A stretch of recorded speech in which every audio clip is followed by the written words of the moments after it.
लोगों के बीच में आदि सुरेंद्र वंश जी आ चुके हैं। वर्ल्ड के नेता है सुरेंद्र वंश जी, जवान साहब बहुत बहुत धन्यवाद साहब, स्वागत है आपको।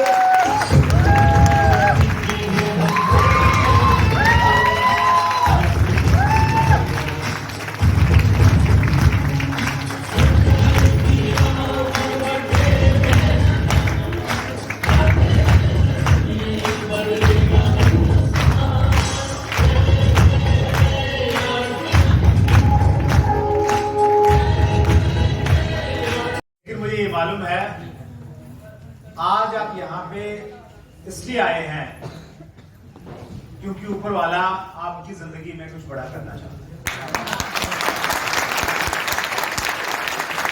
तो ये बात मैं इसलिए कह रहा हूं क्योंकि आज की मीटिंग की घोषणा कई महीने पहले हो गई थी। बहुत सुंदर पोस्टर बनाया था अफजल भाई ने और दूसरे लीडर्स ने और बहुत सारे ग्रुप्स में भेजा था। कितने लोगों के पास वो पोस्टर गया होगा? कई हजार लोगों के पास। और सैकड़ों लोग तो ऐसे थे जिन्होंने पक्का वायदा किया था कि जरूर आएंगे। यस। लेकिन सारे आए क्या? नहीं। इसलिए नहीं आए क्योंकि ऊपर वाला नहीं चाहता था कि वो आए। ऊपर वाला चाह रहा है कि वो थोड़ा और संघर्ष करें। 2, 4, 5 साल के बाद उनको कभी बुला के लाएंगे और फिर उनकी समझ में आएगा आरसीएम और फिर वो आपकी डाउनलाइन में कहीं जाएगी। ऊपर वाले ने उनके लिए वैसा प्लान किया, लेकिन आपके लिए क्या प्लान किया? आपके लिए प्लान किया कि आप आए, बैठें और आज आप जहां भी हैं, जिस लेवल पे आपकी इनकम है, जिस लेवल पे आपका लाइफस्टाइल है, उससे अगले लेवल पे आप पहुंचने की शुरुआत करते हैं। तो एक बार सभी नए साथियों का जो पहली बार इस प्रकार के कार्यक्रम में है, हम सब मिलकर बहुत जोरदार तालियों के साथ कराते हैं। Thank you very much. मेरा नाम सुरेंद्र वत्स है। मूलतः मैं हरियाणा से हूं। एक मध्यम वर्गीय परिवार में मेरा जन्म हुआ। मेरे पिताजी सरकारी स्कूल में अध्यापक थे, माताजी गृहिणी थी। परिवार में हम 2 भाई और 3 बहनें हैं। मैंने 1996 में दिल्ली विश्वविद्यालय से एमए किया, उससे पहले बीएड किया था और मैंने अपने कैरियर की शुरुआत एक प्राइवेट अध्यापक के रूप में की, जहां मेरी 1 महीने की तनख्वाह 500 रुपया थी। कितनी थी? 500 रुपया 1 महीने का मुझे मिलता था।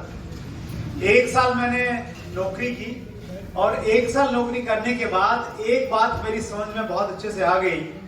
अगर मैंने अपने सपनों को पूरे करना है तो नौकरी से मेरे सपने पूरे नहीं हो सकते, मुझे बिजनेस करना पड़ेगा। नौकरी करने वाले कुछ लोग हैं हमारे बीच में, मैं हाथ देखना चाहता हूं आपके, कुछ साथी हैं। मैं आपसे पूछना चाहता हूं, क्या नौकरी करके आप एक लंबी सी गाड़ी खरीद सकते हैं? नो। बड़ा सा घर बना सकते हैं? नहीं बना सकते। अगर ऐसा सब बन जाता तो वर्मा जी क्यों इतनी अच्छी पोस्ट को वीआरएस लेके आते? नौकरी हमें बहुत अच्छी और अट्रैक्टिव तो लगती है, लेकिन जब हम उसको करते हैं तब हमें मालूम चलता है कि बहुत कुछ जीवन में नहीं हो सकता। तो ये मेरी समझ में भी आ गया और मैंने सोचा कि नौकरी छोड़ के कुछ बड़ा हो सकता है। कोई तरीका नहीं था, कोई रास्ता मालूम नहीं था क्या करना चाहिए। जैसे हमारा कोई रिलेटिव रिश्तेदार कोई अगर काम करता है तो जनरली हम उसके पास चले जाते हैं। तो मेरे मामा जी ठेकेदार थे, शहर में रहते थे, तो मैं उनके पास में गया और वहां रहते रहते मैंने केबल टीवी का एक बिजनेस होता है, केबल टीवी का मैंने बिजनेस करना शुरू किया as a cable operator. Cable TV के बिजनेस में भी मैंने बहुत मेहनत किया, बहुत अच्छा पैसा भी उसमें बन रहा था। लेकिन वहां मैंने देखा कि वहां 2 चीजों का अभाव था। पहली चीज, वहां पे टाइम फ्रीडम नहीं था बिल्कुल भी। दिन में भी काम करना पड़ता था और रात में भी काम करना पड़ता था। कभी केबल की वायर बिछा रहे हैं, क्रिकेट का अगर मैच चल रहा है और अगर उसमें कोई प्रॉब्लम आ गई है, किसी का केबल टीवी खराब हो गया, तो रात में ही लोग घर पे आते थे और कहते थे कि केबल ठीक करके आओ। और दूसरी समस्या उसमें ये थी केबल टीवी के बिजनेस में कि वहां पे बहुत ज्यादा मान सम्मान नहीं था। लोग वहां मुझे मेरे नाम से नहीं बुलाते थे। मैं अगर गली से जा रहा होता तो पीछे से लोग आवाज लगाते थे और कहते थे केबल वाले भैया। क्या कहते थे? केबल वाले भैया। और दुनिया में हर व्यक्ति ये चाहता है कि जब भी कोई उसको बुलाए, उसको पुकारे, तो उसके नाम से बुलाए और नाम से पुकारे।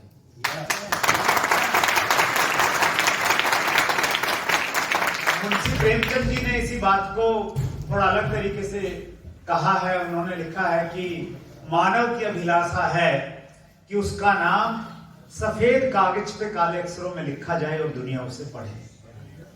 ये जो नाम की भूख है, सम्मान और रिकॉग्निशन की भूख है, ये हर किसी को रहती है, चाहे काम कोई छोटा करे या बड़ा करे। सो भूख मेरे अंदर भी थी और वो वहां पे पूरी नहीं हो पा रही थी। तो ये दो मुख्य वजह थी जिसकी वजह से अच्छा खासा पैसा वहां पे आ रहा था, लेकिन उसके बावजूद भी मुझे संतुष्टि नहीं थी। मैं सोच रहा था कि मुझे कुछ और करना है। और उसी दौरान जब ये सब दिमाग में चल रहा था, मेरे एक दोस्त ने मुझे अपने घर पे बुलाया और जब मैं उनके घर पे गया तो वहां 3-4 लोग और बैठे हुए थे। तो वहां पे मैंने पहली बार अपनी जिंदगी में 3 शब्द सुने, RCM, राइट कॉन्सेप्ट मार्केटिंग। और इन 3 शब्दों में इतनी ताकत है, ये 3 शब्द किसी भी व्यक्ति की जिंदगी को पूरी तरह से बदल के रख सकते हैं।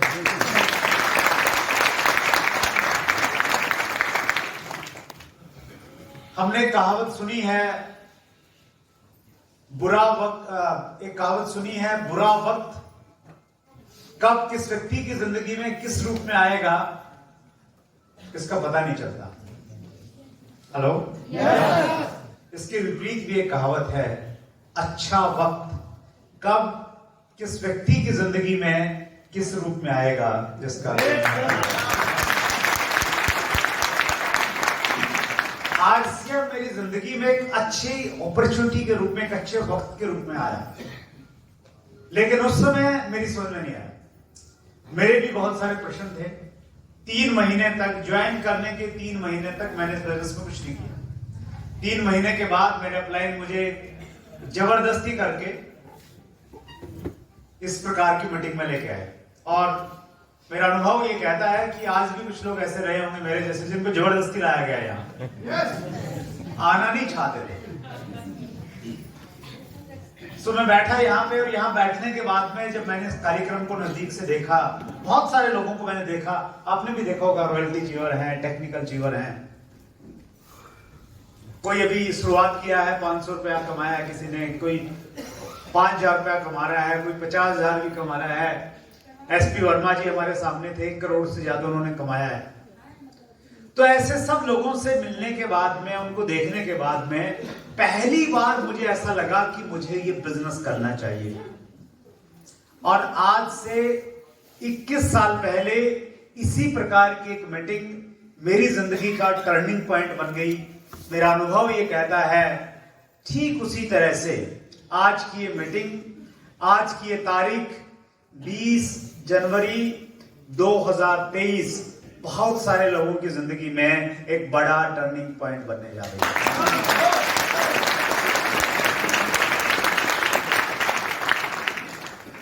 क्योंकि इतिहास जब बनता है ना, उस समय मालूम नहीं चलता, बाद में मालूम चलता है कि ये तो इतिहास की घटना हो गई। और RCM बिजनेस कहानियां बनाने का और हिस्ट्री बनाने का बिजनेस है। तो इस बिजनेस में आपकी जो मुख्य तिथियां हैं उनको आप नोट करके रखिएगा कहीं ना कहीं। बहुत इंटरेस्टिंग कहानी बनेगी जब आपको एक दिन ये डायमंड वाली पिन मिलेगी और आप उसको, अपनी कहानी को लोगों के सामने बताएंगे और बहुत सारे लोग आपकी कहानी से प्रेरित होकर डायमंड बनने का डिसीजन लेंगे।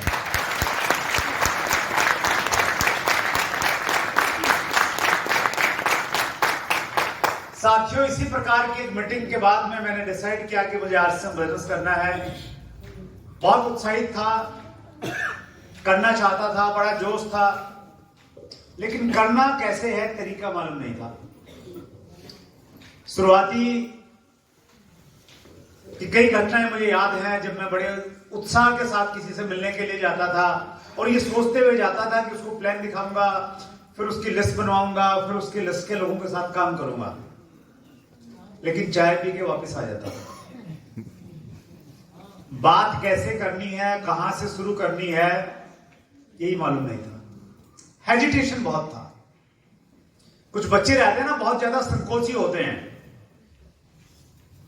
इतने संकोची कि घर में कोई मेहमान आ जाए तो बाहर नहीं निकलते नमस्ते करने के लिए। तो उस प्रकार का स्वभाव था मेरा। और शुरुआत में तो मुझे ये लगा कि मैं इस बिजनेस के अनुकूल नहीं हूं, मैं नहीं कर पाऊंगा इसको। आपको भी ऐसा लग सकता है कि शायद ये बिजनेस तो अच्छा है, लेकिन शायद आप नहीं कर पाएंगे। कुछ भी वजह हो सकती है। आप टाइम नहीं दे पाएंगे, लोगों से बात नहीं कर पाएंगे, लोगों को ज्वाइन नहीं करवा पाएंगे, प्रोडक्ट शायद बेचना पड़ेगा, वो नहीं बेच पाएंगे, कुछ भी कारण हो सकता है। लेकिन अगर सिर्फ आपका इरादा है इसे करने का और एक मजबूत इरादे और बहुत बड़े सपने के साथ अगर आप आज से बिजनेस को ज्वाइन करेंगे, करना कैसे है और आपसे होगा कैसे, ये आपका विषय नहीं है। ये हमारे सिस्टम का सब्जेक्ट है जिसका नाम है यूनिक एजुकेशन सिस्टम। वो आपको हर चीज सिखा देगा।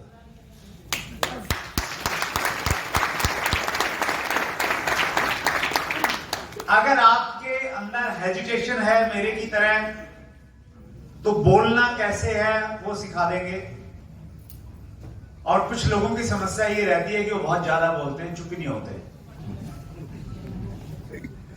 और उसकी वजह से लोग उनको पसंद नहीं करते। अगर आपकी वो समस्या है तो वो भी यहां पे सिखाया जाएगा कि कंट्रोल कैसे करना है अपने आप।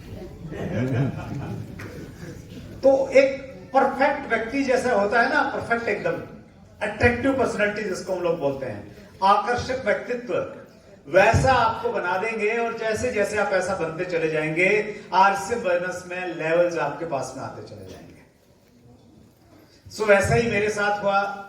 मैंने इस बिजनेस को लगातार मैं सीखता गया, लगातार इस प्रकार की मीटिंग में आता रहा, और छोटे छोटे पड़ाव हैं, छोटे छोटे माइलस्टोन हैं, उन माइलस्टोन को मैंने क्रॉस किया। मेरी पहली इनकम आई, फिर मैं रॉयल्टी पे पहुंचा, फिर मैं टेक्निकल के लेवल्स पे आया, और ऐसे चलते चलते ये डायमंड की पिन मेरे पास में आ गया।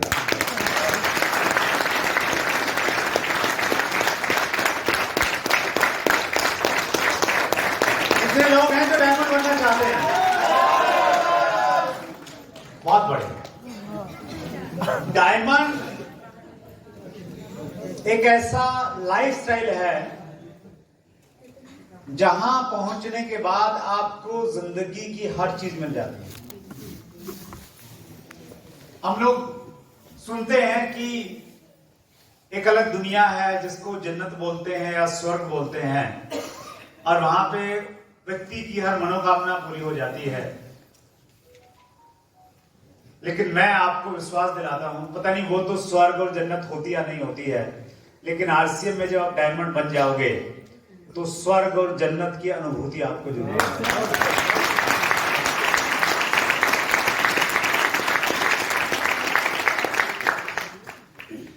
करना चाहते हैं वो अनुभूति? चलिए मैं एक प्रश्न आपसे पूछता हूं, एक्टिव रहिए आप। वर्मा जी बार बार बोल रहे थे, सुनना क्या है? कला है। तो आप में से कितने लोग हैं जो बहुत अच्छी जिंदगी जीना चाहते हैं? हाथ खड़ा करें। बहुत बढ़िया। अच्छी जिंदगी जिसको ग्रेट लाइफ बोलते हैं अंग्रेजी में।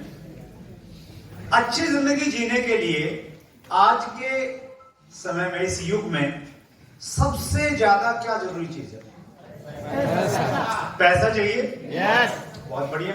मैं लिख देता हूं यहां पे, अच्छी जिंदगी अगर जीनी है तो पैसा चाहिए। अच्छा, पैसा थोड़ा सा चाहिए या बहुत सा चाहिए? बहुत सा।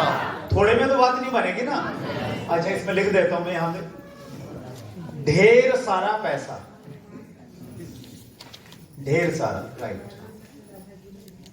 अच्छा, मान लेते हैं आपके पास में बहुत सारा पैसा आ गया, तो पैसे के अलावा और भी कुछ चाहिए अच्छी जिंदगी जीने के लिए? समय। क्या चाहिए? समय। हाँ जी, समय। अभी दो चीजें आई एक साथ में जो मैं सुन पाया हूं। कुछ लोगों ने बोला स्वास्थ्य, हेल्थ, और कुछ लोगों ने बोला समय। राइट। और भी कुछ चाहिए इसके अलावा अच्छी जिंदगी जीने के लिए? पहचान। हाँ जी, क्या चाहिए? पहचान। हाँ, एक शब्द आया सम्मान या पहचान। पहचान लिख लेता हूं मैं इसको। पहचान मतलब लोग हमें जाने, हमारे नाम से जाने। बहुत बढ़िया। और क्या चाहिए इसके अलावा बताइए? सुरक्षा। सुरक्षा क्या? तभी तो उत्तर प्रदेश में बताते कानून व्यवस्था ठीक है। कानून व्यवस्था ठीक है। हैं? कोई गोली मार देगा उस चीज की सुरक्षा नहीं। तो कौन सी सुरक्षा? परिवार की। हाँ जी, पैसे की सुरक्षा, जिसको बोलते हैं आर्थिक सुरक्षा। आर्थिक सुरक्षा। बहुत बढ़िया। आर्थिक सुरक्षा, फाइनेंशियल फ्रीडम बोलते हैं इसको। आर्थिक सुरक्षा क्या होती है? आर्थिक सुरक्षा ये नहीं होती कि आपके पास में बहुत सारा पैसा आ गया तो आप ये कहेंगे जी मैं फाइनेंशियल फ्री हो गया। आर्थिक सुरक्षा उसको बोलते हैं कि आपके पास में पैसा आ गया और वो पैसा बढ़ता रहे, कम से कम उस स्पीड के साथ में जरूर बढ़ता रहे जिस स्पीड के साथ में महंगाई बढ़ रही है। हेलो? नहीं तो वो पैसा आपको ना कम पड़ने लग जाएगा। राइट? यानी कोई ऐसा काम करना जिस काम से पैसा आ रहा हो और वो पैसा कम से कम उतनी स्पीड से तो बढ़े जिस स्पीड से महंगाई दर बढ़ रही है। राइट? तो ऐसा अगर कोई काम धंधा है तो फिर हम लोग कहेंगे कि भाई मेरे पास में क्या है? Financial freedom. और क्या चाहिए? अच्छी जिंदगी, ग्रेट लाइफ, एकदम बिल्कुल राजाओं वाली जिंदगी जीने के लिए क्या चाहिए बताइए? और कुछ आता है दिमाग में? अच्छा, घर चाहिए। इधर बहन जी बोल रहे हैं कि 4-5 डायमंड के सेट चाहिए। नहीं। हाँ जी, सुकून चाहिए। वेरी गुड, ये बहुत अच्छी बात है। सुकून चाहिए, शांति चाहिए, है ना?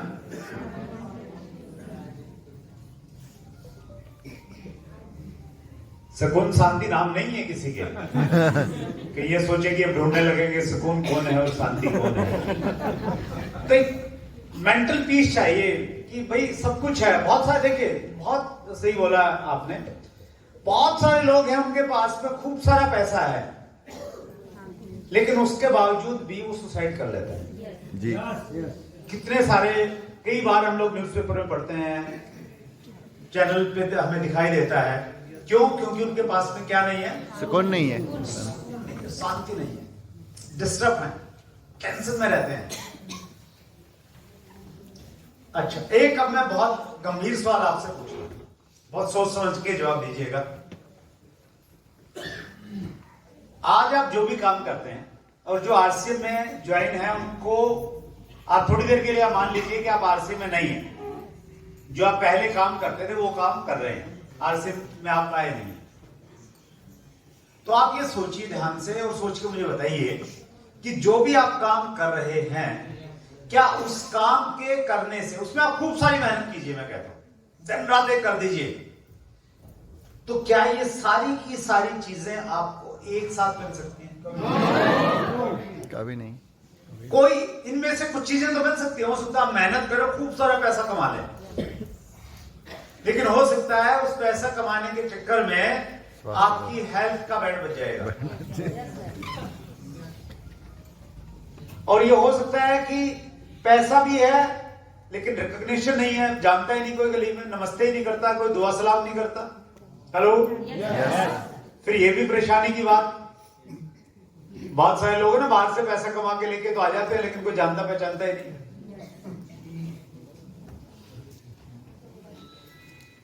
आरसीएम एक ऐसा माध्यम है, एक ऐसा प्लेटफॉर्म है, एक ऐसा अवसर है जो आपको एक महान जिंदगी जीने का रास्ता दिखाता है।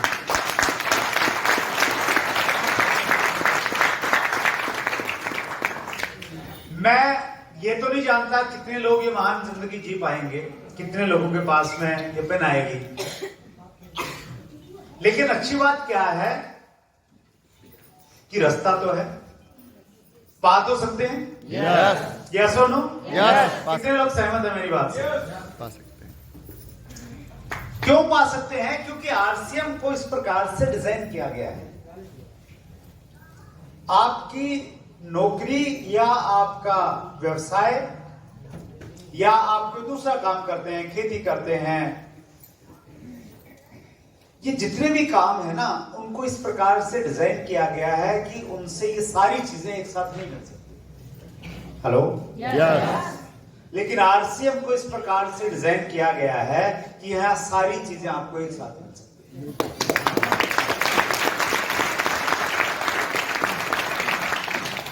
राइट? यस। तो एक बार फिर मैं पूछना चाहता हूं, डायमंड कितने लोग बनना चाहते हैं?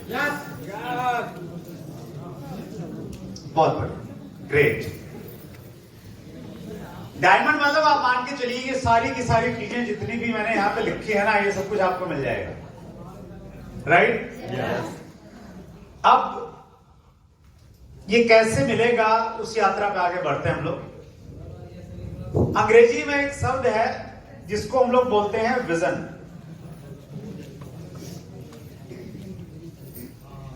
और हिंदी में इसको बोलते हैं दूरदृष्टि। दूरदृष्टि,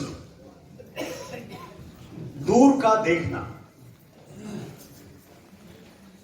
अपनी आंखों से तो हम एक सीमा तक ही देख सकते हैं, यस और नो?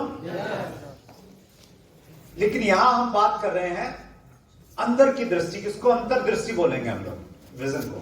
एक्चुअली अंतर्दृष्टि, अंतर्दृष्टि, अंदर से देखना। इस दुनिया में जितने भी कामयाब लोग हुए हैं, उन सब में एक चीज कॉमन थी कि वो विजनरी थे। उन्होंने बहुत दूर का देखा। ये बोतल देना नहीं चाहिए एक बार। मेरे हाथ में ये पानी की बोतल है। आज से 50 साल पहले, कितने साल पहले? 50 साल पहले। आज हम हैं 2023 में, 50 से माइनस कर लीजिए, 73 1973 के लगभग किसी व्यक्ति के दिमाग में एक आइडिया आया, एक विचार आया। ये विचार कि मैं अगर पानी को, शुद्ध स्वच्छ पानी को एक बोतल में भर के अगर बेचूं तो लोग खरीदेंगे और मेरा बिजनेस हो सकता है। उसने कितने साल पहले आया? 50 साल पहले। आज तो हमें बिल्कुल नॉर्मल सी चीज लगती है, लेकिन 50 साल पहले जब उनके दिमाग में आइडिया आया और उसने अपने दोस्तों को बताया, अपने परिवार वालों को बताया, तो आपको क्या लगता है? लोगों ने तालियां बजाई होंगी कि क्या बात है, मजा आ गया, क्या आइडिया है। नहीं, ऐसा हुआ होगा क्या? नहीं। फूल माला लेके आए होंगे लोग उसके लिए, क्या बात है, जीनियस हो गया हमारे घर में। लोगों बोला होगा पगला गया है, दूध फ्री में मिलता है। 50 साल पहले की बात कर रहे हैं। यस। ये पानी बेचने की बात करता है। हेलो? यस। तो लोगों ने विरोध किया, लोगों ने कहा कि नहीं, ऐसा नहीं हो सकता। क्यों नहीं हो सकता? क्योंकि आज से पहले नहीं हुआ। लेकिन जिस व्यक्ति के दिमाग में यह आइडिया आया, तो क्या उसने लोगों की बात मानी? अगर वो लोगों की बात मानता तो दो नुकसान होते। पहला नुकसान उसको होता कि उसको फर्स्ट मूवर एडवांटेज नहीं मिल पाता। कोई काम नया शुरू करता है ना, तो उसके कुछ फायदे होते हैं, वो फायदे उसको नहीं मिल पाते। दूसरा नुकसान समाज को होता, सोसाइटी को होता कि शुद्ध पीने का पानी लोगों को मिलने में थोड़ा और समय लग जाता। राइट? यस। जब भी कोई अच्छा आइडिया होता है ना, उस आइडिया से एक तो व्यक्तिगत नुकसान होता है और दूसरा नुकसान समाज को होता है, सोसाइटी को होता है। आज जब आप आरसीएम को लेके पागलों जैसी बातें करते हैं। हेलो, यस, आपने अपनी डायरी में फोटो लगा रखा है, कार का लगा रखा है, किसी ने बड़े घर का लगा रखा है, किसी ने घर की दीवार पे चिपका रखा है। तो आपकी इन कामों को देख के लोग आपको क्या कहते हैं? पागल तालियां बजाते हैं, नहीं, माला लेके आते हैं आपके लिए कि बढ़िया, क्या बात है यार, क्या सोचा है बंदे ने, नहीं ना? तो हमारे साथ भी वैसा ही हो रहा है जैसा 50 साल पहले उस व्यक्ति के साथ में हुआ था जिसने पानी की बोतल बनाई।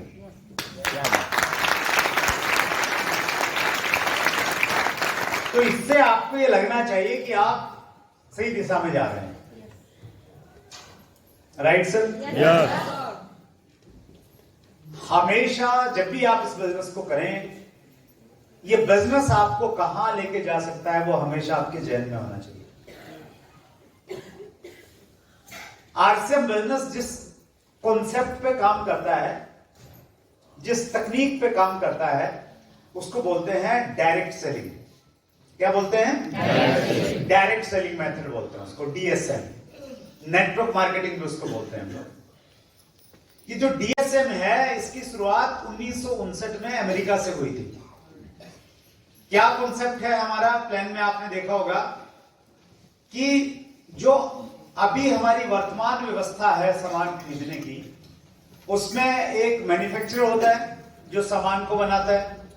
यस और नो? यस, और वो बनाता किसके लिए है? कस्टमर के लिए बनाता है। हम सब कस्टमर हैं, लेकिन हम डायरेक्ट फैक्ट्री से सामान ला सकते हैं क्या? नहीं ला सकते। तो एक व्यवस्था बनी हुई है, कंपनी से एक C&F के पास आएगा, कैरी एंड फॉरवर्डिंग, उसके बाद में होलसेलर के पास आएगा, सेमी होलसेलर के पास जाएगा, फिर रिटेलर के पास जाएगा, और उसके ऊपर विज्ञापन का बहुत सारा खर्चा होगा, फिर हमारे पास आएगा।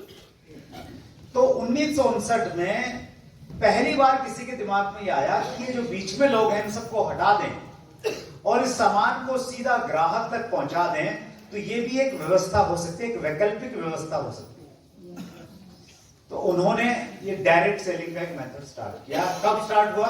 1959 में शुरू हुआ। उससे पहले इस प्रकार का कोई मेथड नहीं, तरीका नहीं। और वहां शुरू हुआ, धीरे धीरे चीजें वहां पे बढ़ने लग गई। एक और नियम है प्रकृति का, जब भी हम कोई फसल बोते हैं, जैसे आपने धान लगाया या कोई भी फसल जो आपके यहां पे उगती है, तो जब आप फसल बोएंगे तो फसल के साथ में खरपतवार अपने आप पैदा हो जाता है, जिसको हम घास फूस बोलते हैं। कोई बोता है क्या उसको? नहीं, वो ऑटोमेटिक पैदा हो जाएगी, नेचुरल प्रोसेस है वो। और जब हो जाती है तो हम लोग क्या करते हैं? उसको बाहर निकालते हैं ताकि पौधे की ग्रोथ में वो बाधा न बने। राइट? तो अमेरिका में भी ऐसा ही हुआ कि जब वहां डायरेक्ट सेलिंग की कुछ अच्छी कंपनियां स्टार्ट हुई, उनके साथ में कुछ मनी सर्कुलेशन कंपनियां शुरू हो गई। क्योंकि जब डीएसएम स्टार्ट हुआ, डायरेक्ट सेलिंग मेथड स्टार्ट हुआ, तो इसका जो तरीका है ना, नेटवर्क बना के आगे नेटवर्क बना के आगे नेटवर्क बना के काम करना, तो ये जो कॉन्सेप्ट था, ये कॉन्सेप्ट बहुत पावरफुल लगा लोगों को। और इस कॉन्सेप्ट का सहारा लेके कुछ मनी सर्कुलेशन कंपनी आ गई आगे। जिस प्रकार से जब बंदूक बनाई गई, राइफल बनाई, तो वो किस लिए बनाई गई? सुरक्षा के लिए बनाई गई। जो लोग गलत काम करते हैं उनको रोका जाए। सीमा पे सैनिक को दिया गया कि अगर दुश्मन आक्रमण करे तो हमारी रक्षा होगी। तो अच्छा हथियार था या नहीं था? अच्छा था, आज भी अच्छा है। लेकिन वो अच्छा हथियार अगर गलत लोगों के हाथ में चला जाए, हेलो, यस, तो फिर वो गलत करेंगे उसका। यस, और गलत लोग भी उस हथियार को ले रहे हैं क्योंकि वो हथियार बहुत पावरफुल है। तो हमेशा जब भी कोई पावरफुल चीज होगी, उस पावरफुल चीज का डिजाइन अच्छे काम के लिए होगा, लेकिन गलत लोग भी उसका इस्तेमाल करने लग जाते हैं। उसी तरह से अमेरिका में डायरेक्ट सेलिंग के मेथड को, नेटवर्क मार्केटिंग के कॉन्सेप्ट को कुछ मनी सर्कुलेशन कंपनियों ने इस्तेमाल करना शुरू किया। मैं पूरी कहानी आपको इसलिए बता रहा हूं ताकि आप एक लंबे विजन के साथ में काम कर पाए। और वहां की सरकार ने, अमेरिका की सरकार ने, जब उनको मालूम नहीं चला कि सही क्या है गलत क्या है, क्योंकि जब फसल में घास फूस ज्यादा फैल जाए तो कंफ्यूजन हो जाता है। और घास फूस की एक और विशेषता होती है कि फसल का जो कलर होता है ना, उसी कलर का घास फूस होता है। रंग बहुत पावरफुल अगर है। फसल हरी है तो घास भी हरा ही होगा, वो काला नहीं होगा। तो वो कंफ्यूज क्रिएट करता है, कंफ्यूजन हो जाता है। तो ऐसी स्थिति वहां पे हुई कि कौन सा सही है, कौन सी गलत कंपनी है। तो एक टाइम में अमेरिका में सारी डायरेक्ट सेलिंग कंपनियों को बंद कर दिया। वहां पे एक ऑर्गेनाइजेशन है जिसको बोलते हैं फेडरल ट्रेड कमीशन, FTC, वहां की सर्वोच्च संस्था है। FTC ने इसके ऊपर में रिसर्च किया, अध्ययन किया, और अध्ययन करने के बाद में उन्होंने 1974 आई थिंक, हाँ 1974 में डायरेक्ट सेलिंग मेथड को एक लीगल मेथड माना और फिर वहां पे दोबारा से डायरेक्ट सेलिंग की शुरुआत हुई।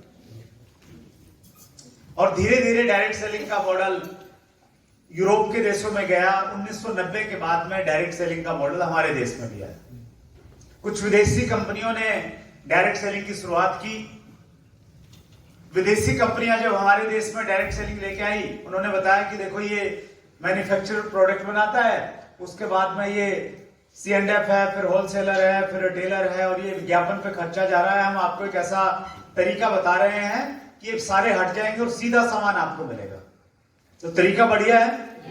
लोगों को लगा कि बहुत बढ़िया तरीका, लोगों ने कहा जी बहुत बढ़िया, हम भी इसको करेंगे। लेकिन जब लोगों ने उन MNC कंपनियों के, विदेशी कंपनियों के सामान को देखा तो ये पाया वो सामान बहुत महंगा था। तरीका तो अच्छा था, लेकिन जो सामान दिया जा रहा था बहुत महंगा था। और इसीलिए हमारे देश में शुरुआत में डायरेक्ट सेलिंग में जो लोग जुड़े तो वो जल्दी इससे दूर होते चले गए, क्योंकि उनको लगा कि हम ये सामान न खरीद सकते हैं न खरीदवा सकते हैं। और हमारे देश में ऐसा एक धारणा बनी कि डायरेक्ट सेलिंग जो है ये अमीर लोगों का बिजनेस है। कैसे लोगों का बिजनेस है? अमीर लोगों का, पैसे वाले लोगों का, जो इतना महंगा सामान खरीद सकते हैं।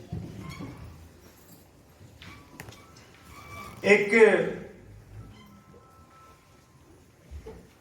श्लोक है गीता में,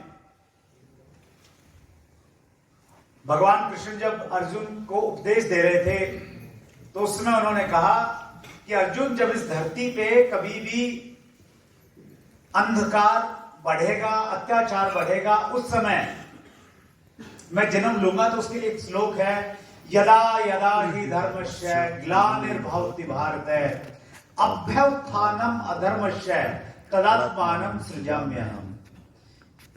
इसका भाव यही है कि उस समय जब कुछ भी ऐसा होगा ना, मैं जन्म लूंगा। और जब डायरेक्ट सेलिंग में ऐसा लग रहा था कि अमीर लोगों का बिजनेस है, उसी समय भगवान के भेजे हुए एक दूत TC छावड़ा जी ने आज से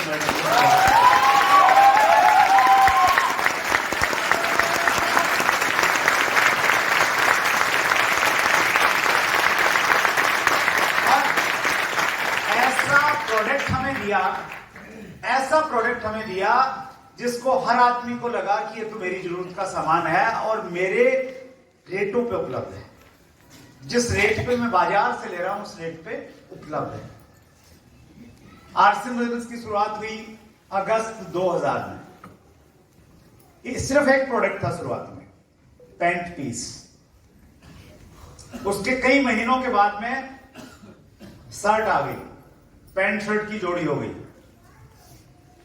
फिर कई सालों तक ये दो ही प्रोडक्ट रहे, लगभग 2 सालों तक।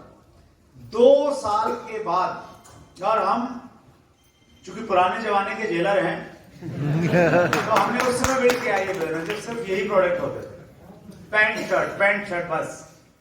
एक बार ज्वाइन कर लिया बंदे को, वो पैंट शर्ट अगले 2 साल तक फटनी नहीं, तब तक फिर रिपर्चेज नहीं होनी, नए लोगों को ढूंढते रहो, जोड़ते रहो, तभी धंधा चलता है। आप तो बड़े बढ़िया टाइम में ज्वाइन हुए हैं। हर महीने बंदे की साबुन की टिक्की खत्म हो जाती है, टूथपेस्ट खत्म हो जाता है और उसको नया प्रोडक्ट चाहिए। 20 अक्टूबर 2002 को कंपनी ने पहली बार एफएमसीजी प्रोडक्ट लॉन्च किए थे। 3 प्रोडक्ट आए थे, एक नहाने की साबुन, एक कपड़े धोने की साबुन और एक टूथपेस्ट। 3 प्रोडक्ट आए एफएमसीजी को, धीरे धीरे फिर कारोबार बढ़ता चला गया और आज हमारे पास में वर्ल्ड क्लास 700 से ज्यादा प्रोडक्ट है।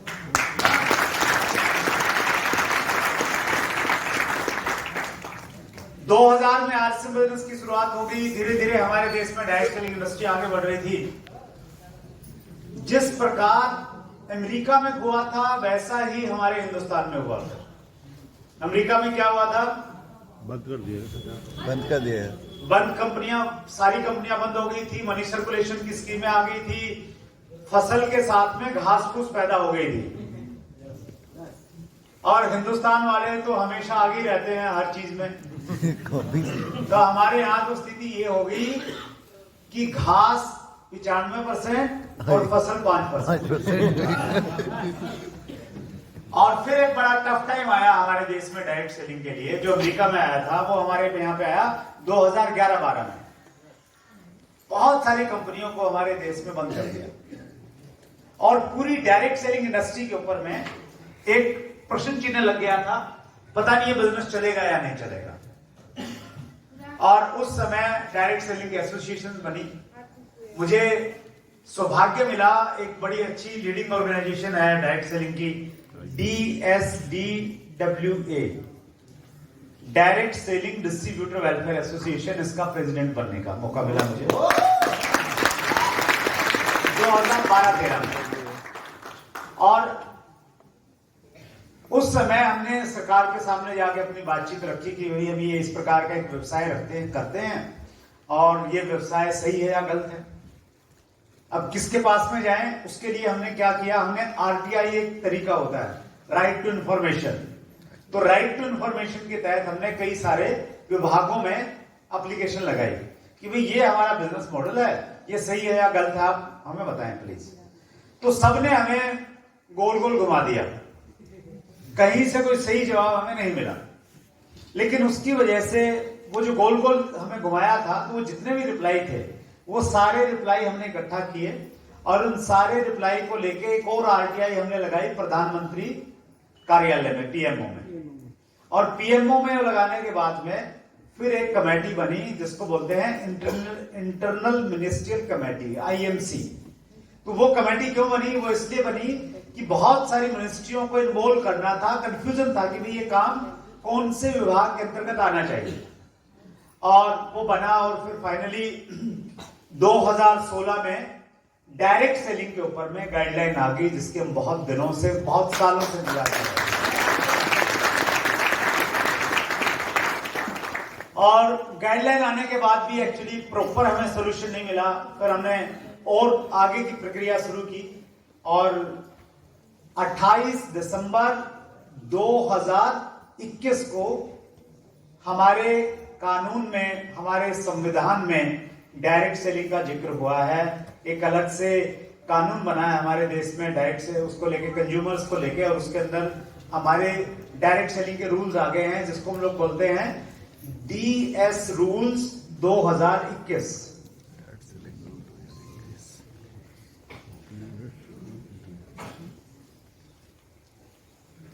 और इन सब चीजों का असर ये हुआ कि हमारी जो इंडस्ट्री है, डायरेक्ट सेलिंग इंडस्ट्री है, इसने तेजी से ग्रो करना स्टार्ट कर दिया। मैं कुछ आंकड़े आपको दिखाना चाहता हूं, और आंकड़े इसलिए दिखाना चाहता हूं क्योंकि हम बात कर रहे हैं किसकी? विजन की। भविष्य में क्या हो सकता है, उन संभावनाओं को हम तलाश रहे हैं।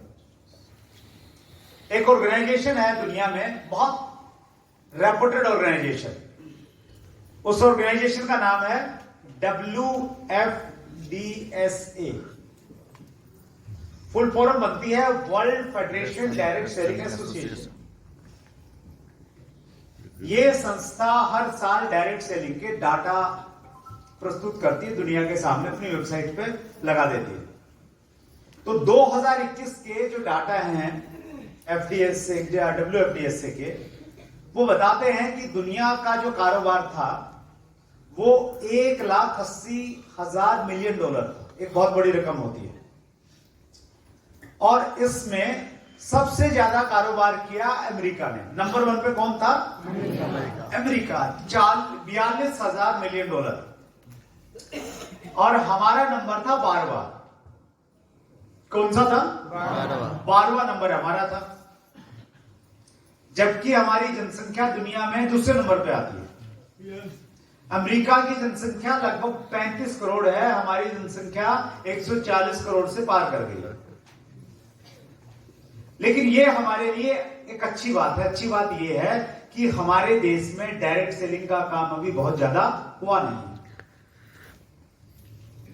WFDSA की रिपोर्ट ये भी बता रही है कि जो पहले 12 देश हैं, उन 12 देशों में अगर हम ये देखें कि सबसे तेजी से कौन सा देश बढ़ रहा है, इसलिए उन्होंने एक CAGR निकाला है 3 साल का, कंपाउंड एनुअल ग्रोथ रेट। वो CAGR कह रहा है कि सबसे ज्यादा स्पीड से भारत बढ़ रहा है और हमारा CAGR है 15.7%।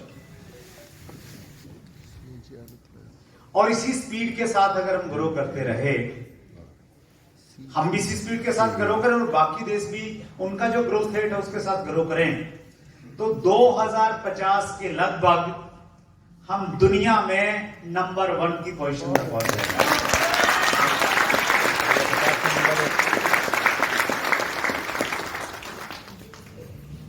Hello, yes sir. और अभी धीरे धीरे उस प्रकार की स्थितियां, उस प्रकार के हालात पैदा हो रहे हैं। कंपनियां और एग्रेसिव तरीके से काम करना स्टार्ट कर गई हैं।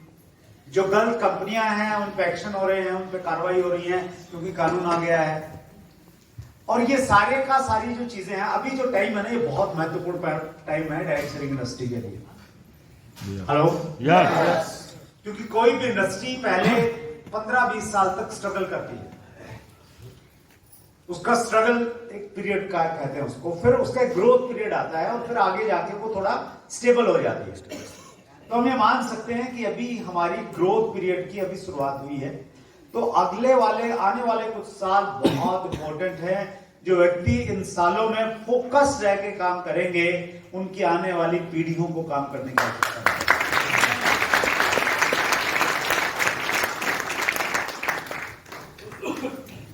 सीरियस हैं हम लोग? तो आने वाले समय में हम बहुत बड़ा कारोबार करेंगे डायरेक्ट सेलिंग में, ये तय है। और डायरेक्ट सेलिंग में बहुत सारी कंपनियां हैं हमारे देश में, वो अलग बात है। आज भी खरपतवार ज्यादा है और फसल कम है।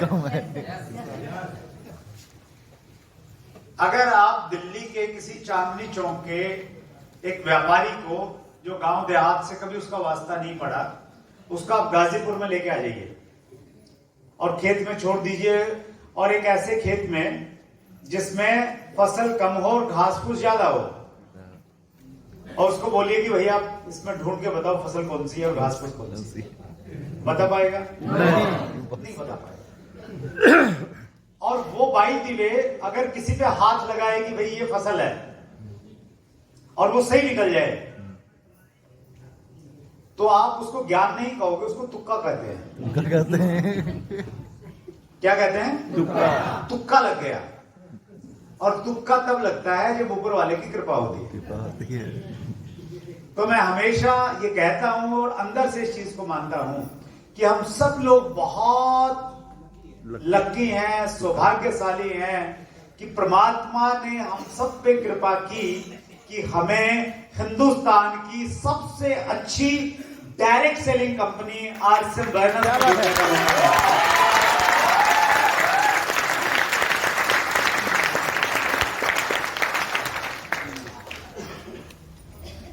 इमोशन के साथ नहीं कह रहा हूं, लॉजिक के साथ बताता हूं।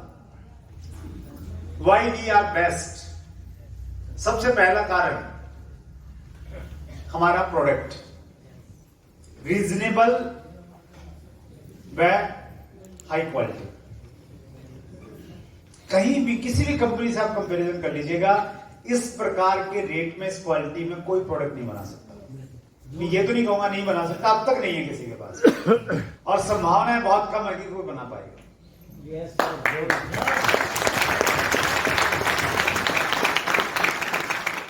हमारा प्रोडक्ट हमें हिंदुस्तान की बेस्ट कंपनी बनाता है। दूसरी हमारी स्ट्रेंथ है हमारा इंफ्रास्ट्रक्चर। कंपनी की अपने खुद के मैन्युफैक्चरिंग प्लांट हैं जहां उत्पाद होता है, अपना खुद का क्वालिटी कंट्रोल है, पूरे देश में बड़े बड़े गोडाउन हैं, सेंटर्स हैं, पिकअप सेंटर्स हैं, किसी कंपनी के पास में नहीं। तीसरी हमारी स्ट्रेंथ है हमारे विजनरी फाउंडर टीसी छावड़ा है। बहुत बड़ी सोच के साथ में, उद्देश्यों के साथ में आरसीएम बिजनेस को शुरू किया है। हमारी चौथी ताकत है कंपनी का एक्सपीरियंस। कंपनी 1970 से ट्रेडिशनल बिजनेस में है और 2000 में आरसीएम की शुरुआत की, तो दोनों एक्सपीरियंस है, ट्रेडिशनल मार्केटिंग का भी और डायरेक्ट सेलिंग का। एक्सपीरियंस से बहुत कुछ सीखने को मिलता है, तो एक्सपीरियंस हमारे साथ में है जो हमें दुनिया की सर्वश्रेष्ठ कंपनी बनाता है। पांचवी हमारी स्ट्रेंथ है हमारा मार्केटिंग प्लान, जिसको कंपनसेशन प्लान बोलते हैं, जिसके तहत हमें पैसा मिलता है। इस प्लान की खास बात यह है कि यह प्लान बहुत आसान है, इतना आसान है कि गाजीपुर के किसी गांव में किसी अनपढ़ व्यक्ति को आप 2 बार पढ़ाएंगे, बताएंगे अच्छे से, तीसरी बार वो और किसी को बताने लग जाएगा, इतना आसान है। और डायरेक्ट सेलिंग का सबसे बड़ा सूत्र है कि यहां पे आसान चीजें चलती हैं जो आसानी से आगे बताई जा सके, डुप्लीकेबल हो।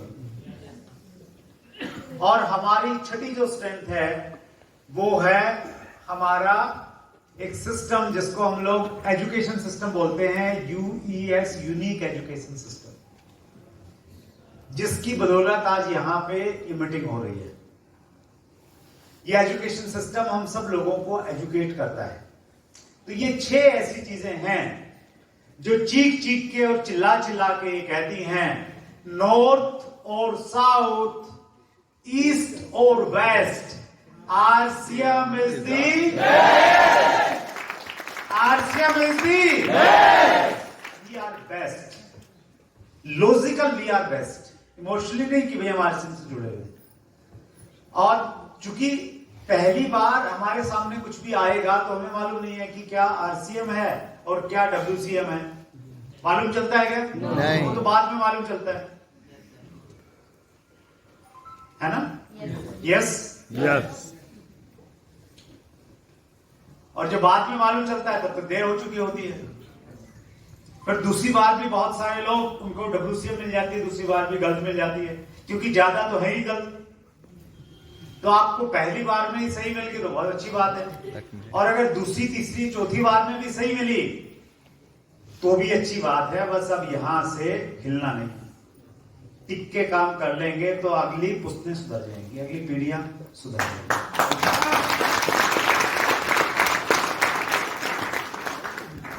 राइट? यस। तो आप एक सही इंडस्ट्री में हैं, डायरेक्ट सेलिंग इंडस्ट्री में, एक सही कंपनी में है, और एक ऐसी कंपनी में है जो बहुत तेजी के साथ में ग्रो कर रही है और बिल्कुल ट्रू इंडियन कंपनी है। Right sir? तो विजन के साथ में, दूर की सोच के साथ में काम करना है।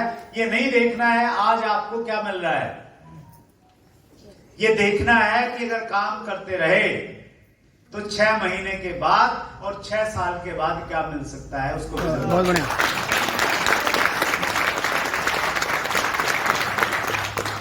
और हमारे देश में ज्यादा पैसा वही लोग कमाते हैं जो विजनरी होते हैं। सबसे कम पैसा दिहाड़ी मजदूर कमाता है, क्योंकि शाम को ही चाहिए, अगले दिन नहीं, आज ही चाहिए। उससे ज्यादा पैसा वो कमाते हैं जो महीने की तनख्वाह लेते हैं। उससे ज्यादा वो कमाते हैं जो 1 साल के पैकेज पे काम करते हैं, और उससे ज्यादा वो बिजनेसमैन कमाता है जो 3 साल का विजन लेके फैक्ट्री लगाता है। सो एक बिजनेसमैन जो फैक्ट्री लगाता है, पैसा खर्च करता है, एक ब्रांड बनाता है, वो ये नहीं देख रहा कि 3 साल में क्या मिलेगा मुझे, 3 साल में तो उसको मालूम है कि बहुत सारा पैसा खर्च होगा। वो क्या देख रहा है, 3 साल के बाद में क्या मिलेगा।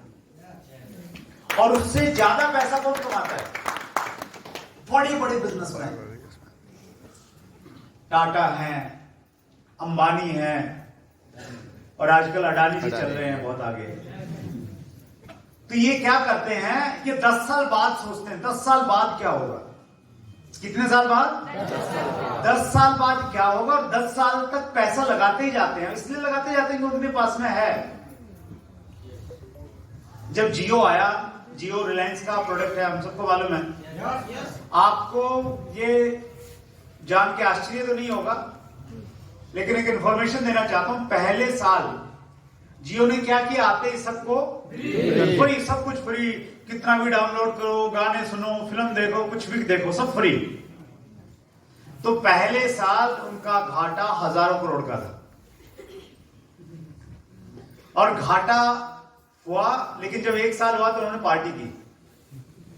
हेलो, एक आम आदमी सोचेगा कितने बेवकूफ हैं, हजारों करोड़ का नुकसान हो गया और पार्टी कर रहे हैं, लोगों को मिठाइयां खिला रहे हैं कि 1 साल हो गया, मजे आ गए। दूसरे साल भी घाटे में गए, शायद तीसरे साल भी घाटे में गए। हेलो, लेकिन अभी बड़ा अच्छा प्रॉफिट कमा रहे हैं। पता क्यों? क्योंकि उन्होंने पहले 2-3 साल में मार्केट में कंपटीशन पैदा करके सबकी दुकानें, तो मैं नहीं कहूंगा लेकिन ज्यादातर दुकानें बंद करवा दी। बिल्कुल।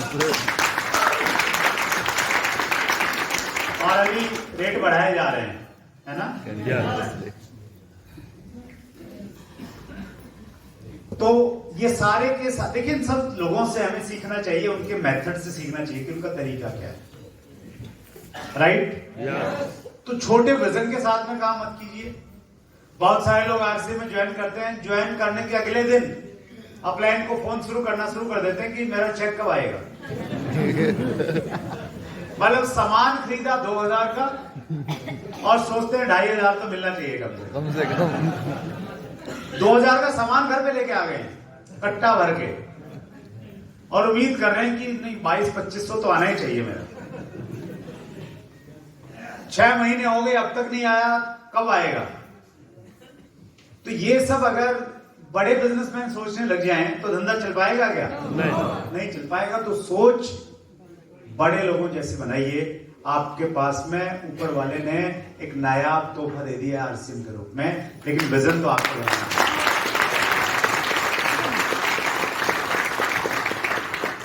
राइट? आगे बढ़े। देखिए, अगर आपको आरसीएम में बड़ा काम करना है तो 2-3 चीजों पे आपको ध्यान रखना पड़ेगा। 4 छोटे-छोटे पॉइंट में आपसे शेयर कर रहा हूं। अच्छा, ये है हमारे पास में, राइट? कितने पॉइंट पे बात कर रहे हैं? 4 पॉइंट पे मैं बात कर रहा हूं आपके सामने।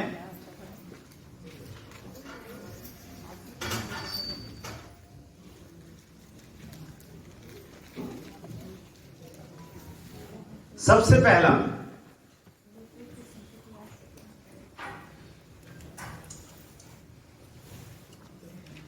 अंग्रेजी में एक शब्द है, वही लिख रहा हूं मैं, प्रायोरिटी। हिंदी में इसको हम बोलते हैं प्राथमिकता।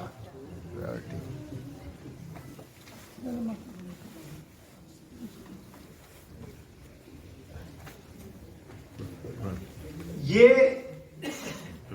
कितनी गहराई है इस शब्द में, ये अगर हमारी समझ में आ गया तो हम जिंदगी को हर हाल में बहुत खुशी के साथ, मजे के साथ में जी सकते हैं। ये अगर घुस गया हमारे जहन।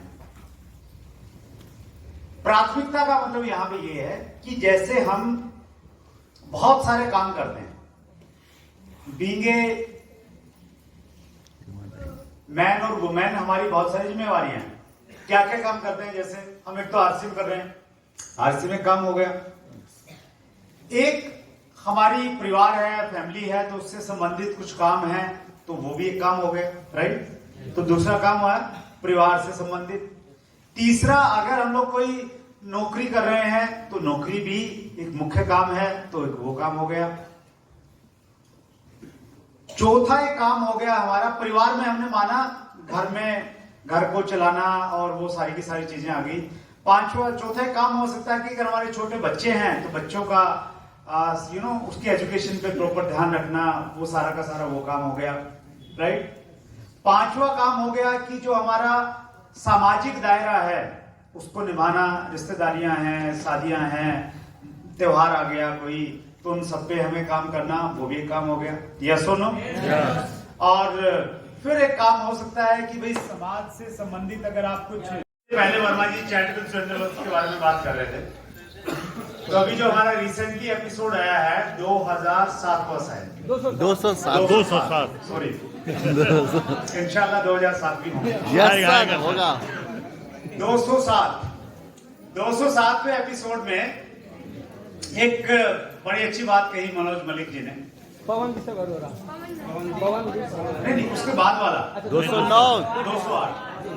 208 जो है मनोज मलिक, उन्होंने एक फार्मूला बताया 313। कौन सा फार्मूला? 313। तो उन्होंने बड़ी अच्छी बात बताई। उन्होंने बोला कि देखिए, हमें अगर जिंदगी में आगे बढ़ना है तो हमें पॉजिटिव रहना पड़ेगा। क्या रहना पड़ेगा? पॉजिटिव रहना पड़ेगा। और पॉजिटिव रहने के लिए उन्होंने फार्मूला दिया 313। तो वो फार्मूला ये कहता है कि सुबह जैसे आप उठें, उठने के बाद 3 मिनट जिसको भी आप मानते हैं, उसको आप भगवान कह लें, अल्लाह कह लें, वाहे गुरु कहें, जिसको भी मानते हैं, आप कोई गुरु हैं आपके, उनको याद कीजिए और उनको धन्यवाद दीजिए। बस मांगिए मत कुछ कि रॉयल्टी नहीं मिल रही है, भगवान दे दो। धन्यवाद दीजिए, जितना भी दे सकते हैं, जो उसने दिया उसके लिए आभार प्रकट कीजिए। अपने पेरेंट्स के लिए कीजिए, अपने सबके लिए कीजिए, जिसके लिए भी आप कर सकते हैं। कितने मिनट? 3 मिनट हर घंटे एक बार कम से कम आपके दिमाग में, चाहे 5 सेकंड के लिए आए, आपके दिमाग में धन्यवाद आना चाहिए ऊपर वाले के प्रति कि थैंक यू वेरी मच। हर परिस्थिति के लिए, खाना खा रहे हैं तो उस समय उसका धन्यवाद कीजिए, चल रहे हैं उसका धन्यवाद, कोई अच्छी चीज देख रहे हैं कि आंखें दी, धन्यवाद। तो एक भाव होना चाहिए धन्यवाद का, कृतज्ञता का भाव, इसको हम लोग बोलते हैं, एटीट्यूड ऑफ ग्रेटिट्यूड।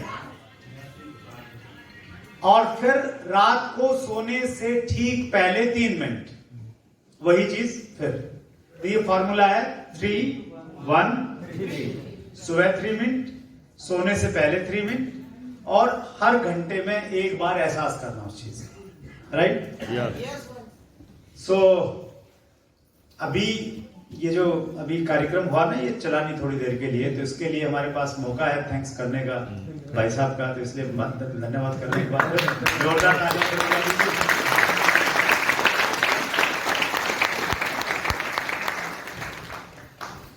राइट, तो हम बात कर रहे थे प्राथमिकताओं की, और बात कर रहे थे कि बहुत सारे काम हैं हमारे पास में, सिर्फ आरसी में खिलौता नहीं है, राइट। अब प्राथमिकता का मतलब यहां पे ये हुआ कि उन कामों में पहले नंबर पे आपने क्या करना है, दूसरे नंबर पे क्या है, तीसरे पे क्या है, चौथे पे क्या है, 5वें पे क्या है, 6ठे पे क्या है, उसके एक लिस्ट बन जाए। क्या बन जाए? लिस्ट बन जाए, उसमें बिल्कुल क्लियरिटी आ जाए उस लिस्ट में, तो उसको हम कहते हैं प्रायोरिटी सेट करना, कि मेरी प्राथमिकताएं सेट होगी। इसका एक बड़ा अच्छा एग्जांपल है, उससे शायद आप रिलेट कर पाएंगे। आप किसी दिन बाहर घूमने के लिए गए हुए थे, घर से बाहर थे, और अचानक बारिश आ गई बड़ी तेज की, और आपकी जेब में पैसे थे, वो सारे के सारे भीग गए, और उसमें अलग अलग तरह के नोट थे। 10 का नोट भी था, 20 का भी, 50 का, 100 का, 200 का, 500 का, 2000 का, सारे नोट भीग गए। अब घर पे आए, देखा सब भीगे हुए हैं। अब क्या करते हैं फिर जब भीगे आते हैं तो क्या करते हैं? सुखाते हैं। तो धूप निकली हुई थी, तो आपने चारपाई के ऊपर में उनको फैला दिया, छत के ऊपर में, और कि सूख जाएंगे, आप पास में बैठे थे। अब अचानक क्या हुआ, हवा आ गई बहुत तेज। अब तेज हवा आएगी तो क्या करेगी, उड़ा के लेके जाएगी। अब नोट उड़ने लग गए हैं, आप अकेले ही, और कोई बच्चा भी आसपास में नहीं, आप अकेले हैं। अब नोट उड़ रहे हैं। अब उनमें से आप सबसे पहले 10,000 का पकड़ोगे या 2,000 का? 2000 पूछोगे नहीं किसी से? नीचे पत्नी या पति से पूछेंगी नोट उड़ रहे हैं कौन सा पकड़ो? किससे नहीं पूछेंगे ना, क्योंकि हम सबको एक चीज मालूम है, हालांकि गांधी जी की फोटो सब पे है, लेकिन आपको मालूम है कि 10 रुपए गांधी जी वाले ज्यादा कीमती हैं, कम कीमती हैं, और 2,000 वाले ज्यादा कीमती हैं। तो जिस प्रकार से हमारी वहां प्राथमिकता स्पष्ट है, वी आर वेरी क्लियर कि 2,000 वाले इंपॉर्टेंट हैं। 10 गुम भी हो जाएंगे कोई बात नहीं है, 2,000 का बचना चाहिए। जिस दिन हमारे कामों में इस प्रकार की प्राथमिकता तय हो जाएगी, मैं गारंटी करता हूं आपका जीवन बदल जाएगा।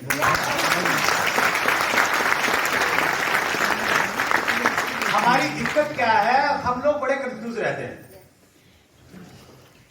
और ये कंफ्यूजन तब और बढ़ जाता है उसी दिन। तो अगली मीटिंग है 25 फरवरी की। यस बहुत जबरदस्त लीडर प्रमोद गुलाटी सब आपके बीच में आ रहे हैं। क्या बात, आप बहुत जबरदस्त स्पीकर है गुलाटी साहब, आरसीएम बिजनेस की कोर टीम का हिस्सा है।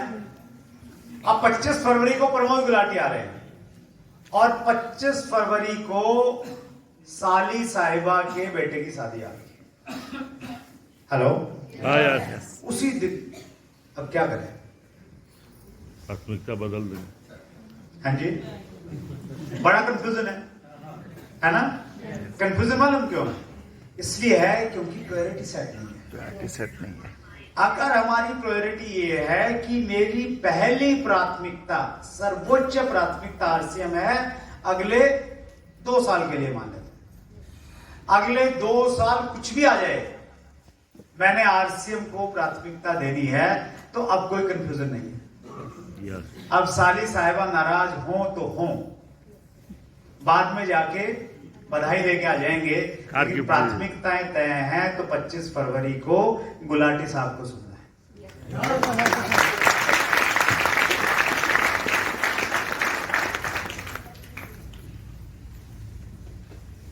एक बच्चा एग्जाम में बहुत फोकस रह के पढ़ता है, और दूसरा उतना फोकस नहीं रह पाता। वजह क्या है? प्राथमिकता है। उसमें क्लैरिटी बहुत ज्यादा कि नहीं, ये बहुत इंपॉर्टेंट टाइम है, दूसरा उतना महत्व नहीं दे रहा उसको। उसके लिए दूसरी चीजें भी थोड़ी बहुत प्राथमिकता है, थोड़ा एंटरटेनमेंट भी है, थोड़ा टीवी देख लिया, थोड़ा टीवी का जमाना खत्म हो गया आजकल, सोशल मीडिया पे चला गया, वो सब कुछ कर रहा है। तो मैं आपको ये कहना चाहता हूं, अगर आपने बड़ा काम करना है, डायमंड कट बनना है, तो अगले 5 साल में, 5 साल का एक टाइम पीरियड लेके चलता हूं, 5 साल तक अगर आपने आरसीएम बिजनेस को अपनी सर्वोच्च प्राथमिकता बना लिया, तो स्थितियां बदल जाएंगी।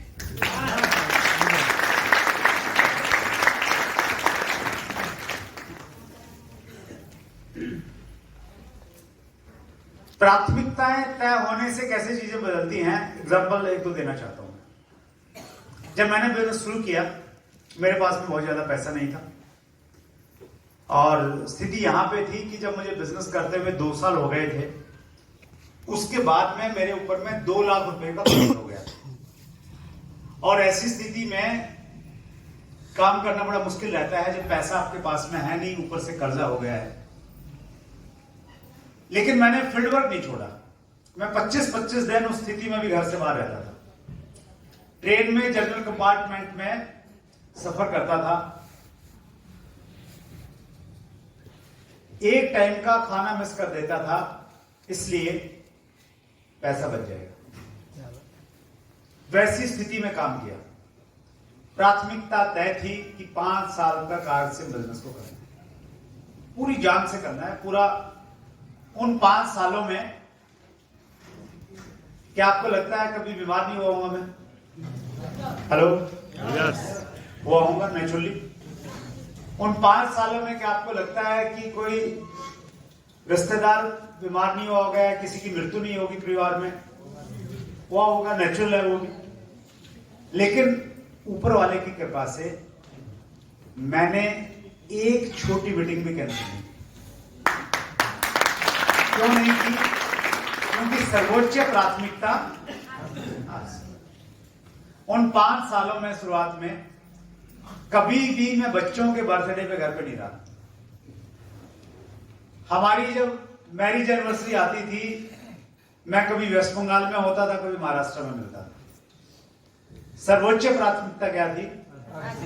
आरसी। अभी उसके बाद में धीरे धीरे चीजें बदली, जब टीम बन गई, ग्रुप बन गया। अभी प्राथमिकताएं थोड़ी सी बदल गई, थोड़ी सी ऐसे बदल गई कि मैं जब पूरे साल का कैलेंडर बनता है तो उसमें सबसे पहले बच्चों के जन्मदिन और मैरिज एनिवर्सरी कब आएगी वो लिखता हूं। हेलो, यस, उस दिन बच्चे का बर्थडे मनाना है, अच्छे से मनाना है, क्योंकि पहले सेक्रीफाइस किया है। अब सर्वोच्च प्राथमिकता यह है कि मैंने अपने समय की वैल्यू को समझना है और अपने रूटीन को डिस्टर्ब नहीं करना है। मैं एक रिसेंटली एग्जांपल देता हूं आपको। 25 दिसंबर, अभी रिसेंटली 25 दिसंबर 2022 का, उसका एक वीडियो भी आप जल्दी शायद आपको मिलेगा देखने को। 25 दिसंबर को क्या हुआ वर्मा जी, लखनऊ में सेमिनार था। तो हमने फ्लाइट का टिकट बुक किया। तो पहले प्लान ये था कि शायद 2 सेशन में प्रोग्राम होगा। तो जैसे ही सुबह मैं दिल्ली से लखनऊ पहुंचा मॉर्निंग में, एयरपोर्ट पे मैंने पता किया लोकल हाउस से, तो उन्होंने बोला कि नहीं सर, एक ही सेक्शन में हो जाएगा, ज्यादा लोग होंगे लेकिन एक में मैनेज कर लेंगे। तो फिर मैंने देखा कि एक सेशन में अगर है तो इतने बजे प्रोग्राम खत्म हो जाएगा। और फ्लाइट थी मेरी, लेट की थी, शायद 9 बजे की फ्लाइट रही होगी अप्रोक्सीमेट। तो मैंने वही एयरपोर्ट पे, मुझे लगा कि यार फिर इतनी देर तक अगर मैं लेट मैं रहूंगा तो एक प्रॉब्लम ही रहेगी। 9, साढ़े 9 की फ्लाइट होगी, 10:30, 11 मैं दिल्ली पहुंचूंगा, फिर घर जाऊंगा और घर जाके सोऊंगा तो 12, साढ़े 12 बज जाएंगे। और सुबह 5 बजे मैं उठता हूं, फिर जिम जाता हूं, तो वो मेरा प्रोग्राम डिस्टर्ब हो जाएगा। तो चूंकि मेरी प्रायोरिटी क्लियर थी, तो मैंने वहां 5 सेकंड के अंदर निर्णय लिया और मैंने वही एक दूसरी फ्लाइट बुक कर दी। कोई 5 बजे के लगभग की रही होगी शायद। अब जब आप तत्काल में टिकट लेते हो ना ट्रेन का, तो महंगा मिलता है सस्ता मिलता है? महंगा मिलता है। तो फ्लाइट में और भी महंगा मिलता है। तो एक महंगा, लेकिन मैंने वो पैसा नहीं देखा। तो बड़ा इंटरेस्टिंग क्या हुआ कि मीटिंग हो गई, खूब सारे लोग, भीड़ भाड़, बढ़िया कार्यक्रम रहा। और प्रोग्राम के बाद में कुछ लोगों को रहता है कि भाई हम सर के साथ में बैठेंगे, जाएंगे, सेल्फी खींचते हुए, वहां नहीं खींची तो एयरपोर्ट पे जाके खींचेंगे। तो वैसे वाला माहौल था। तो मेरा बैग एक गाड़ी में रह गया और मैं दूसरी गाड़ी में बैठ गया। तो एयरपोर्ट पे मैं तो पहुंच गया, बैग नहीं पहुंचा। और फ्लाइट का टाइम हो गया और वहां पे नियम यह है कि 40 मिनट पहले अगर आपने एंटर नहीं किया तो फिर आपको अलाउ नहीं करते। तो बैग लेट आया तो फ्लाइट हमारी छूट गई। अब छूट की कोई बात नहीं, तो अभी ये था कि यार रात वाली फ्लाइट तो है, वो मैंने कैंसिल नहीं करवाई थी, वो थी अभी भी मेरे पास, क्योंकि कैंसिल करवाने से 40 रुपए वापस आ रहे थे। कोई बात नहीं। तो वो कैंसिल नहीं करवाई थी। अब एनीवे वो बैग आया, मैंने अंदर एंटर किया। तो अब फिर 9 बजे वाली फ्लाइट तो है, फिर मुझे लग रहा है कि यार अभी 2-2.5 घंटे वेट करना पड़ेगा और बीच में एक और फ्लाइट है 7 बजे के लगभग की। तो मैं कहीं 7 बजे वाली फ्लाइट ले लूंगा तो मेरा टाइम पे सो जाऊंगा और टाइम पे सुबह जिम ठीक हो जाएगा और फिर पूरा दिन सही जाएगा। तो उस समय फिर 5 सेकंड में मैंने डिसीजन लिया और 7 बजे वाले की जो फ्लाइट थी वो बुक करवाई और उससे मैं दिल्ली आ गया। तो एक दिन के 3 बोर्डिंग पास है मेरे पास, उसके निकले हुए। उसका फिर मुझे लगा एक वीडियो बनाना चाहिए, लोगों को एक संदेश जाएगा। तो ये मैं क्यों कर पाया? मैं इसलिए कर पाया क्योंकि प्राथमिकताएं तय है, स्पष्टता है। पैसा कितना खर्च होगा वो नहीं देखना है, क्या देखना है? मैंने अपना रूटीन देखना है। अगर पैसे से वो रूटीन मेरा सही हो रहा है तो मैं पैसा खर्च कर दूंगा। और ऐसा नहीं कि भाई बहुत ज्यादा करोड़ों महीना आता है, 40-50 लाख आता है वो सही लेकिन इंपॉर्टेंट ये है, यहां पे ऐसे लोग हैं जो करोड़ों रुपया महीना कमाते हैं, लेकिन वो शायद ऐसे निर्णय नहीं ले पाएंगे क्योंकि उनकी प्राथमिकता तय नहीं है।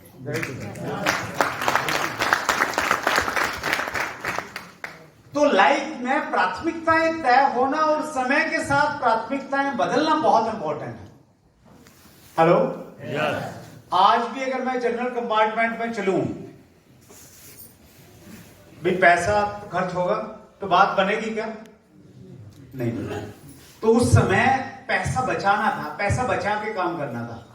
आज परिस्थितियां बदल गई, आज पैसा प्राथमिकता नहीं, आज प्राथमिकताएं दूसरी बदल गई हैं। सो मैं आपको ये कहना चाहता हूं, ये बहुत डीप सब्जेक्ट है और डिटेल में बात करेंगे।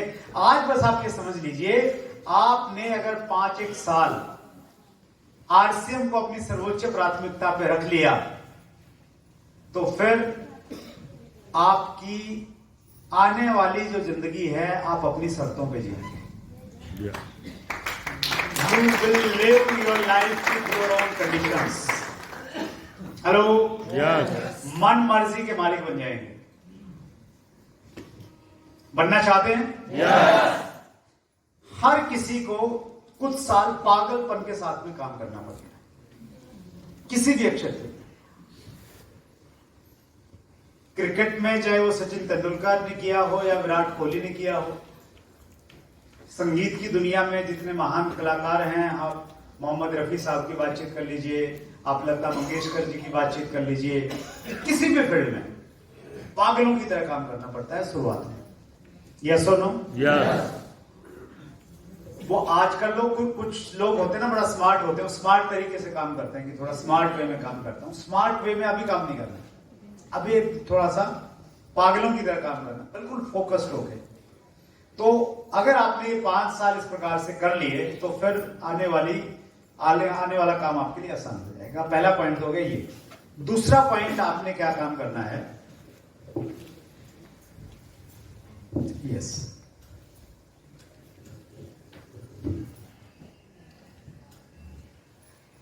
सिस्टम के साथ में काम करना है। सिस्टम, और सिस्टम को मैं बहुत ज्यादा डिफाइन नहीं करूंगा। सिस्टम एक ऐसा तरीका होता है, टेस्टेड तरीका, जिसपे पहले बहुत सारे लोगों ने काम किया होता है और उससे परिणाम निकाले होते हैं। और उस सिस्टम को बहुत सरल भाषा में वर्मा जी ने समझा दिया है। 7, 8, 6, 786 यही पूरा सिस्टम है, यही सिस्टम है। 6 बेसिक को पकड़ लीजिए। 6 बेसिक क्या है आपको मालूम रहे। 6 बेसिक का हर काम हर रोज करना है। हेलो, 6 बेसिक का हर काम हर रोज करने का मतलब क्या हो गया कि हर रोज आप प्रोडक्ट इस्तेमाल कर रहे हैं, हर रोज आप लिस्ट में नए नाम ऐड कर रहे हैं, हर रोज जो नाम आपके पास में है उनको संपर्क करके टाइम ले रहे हैं, हर रोज जिनसे आपने कल टाइम लिया था उनको प्लान दिखा रहे हैं, हर रोज जिनको पहले प्लान दिखा चुके थे उनको फॉलो कर रहे हैं, और हर रोज जो नए लोग जुड़े हैं उनकी शुरुआत करवा रहे हैं। राइट? और फिर जब नए लोग जुड़ रहे हैं फिर उनको 8 कोर में लेके आना है और पहले खुद आना है, फिर 7 कार्डिनल रूल। तो ये 786 और वर्मा जी ने बहुत बढ़िया बता दिया। तो आपने 786 को आपने फॉलो करना है। तीसरा काम वो है, उसको हम बोलते हैं स्किल्स को डेवलप करना, स्किल्स डेवलपमेंट। कुछ कामों में आपने निपुणता हासिल करनी है, कुशलता हासिल करनी है। वैसे तो बहुत सारी स्किल्स हैं, ये जितनी भी बेसिक्स में जितने भी काम है ना, ये सारे स्किल डेवलपमेंट के हैं। मतलब इनको सीख के आप अपनी प्रोडक्टिविटी को, अपने परिणामों को बढ़ा सकते हैं, चाहे वो लिस्ट मेकिंग है, चाहे वो कॉन्टेक्टिंग है। लेकिन एक बड़ी इंटरेस्टिंग स्किल है जिसके बारे में वर्मा जी बार बार बोले, आज उसके बारे में थोड़ा बात करना चाह रहा हूं, और वो है लिसनिंग। सुनना एक बहुत बड़ी कला है। कला है और सुनना एक कुशलता है। तो दोनों है, listening is a skill and listening is a art.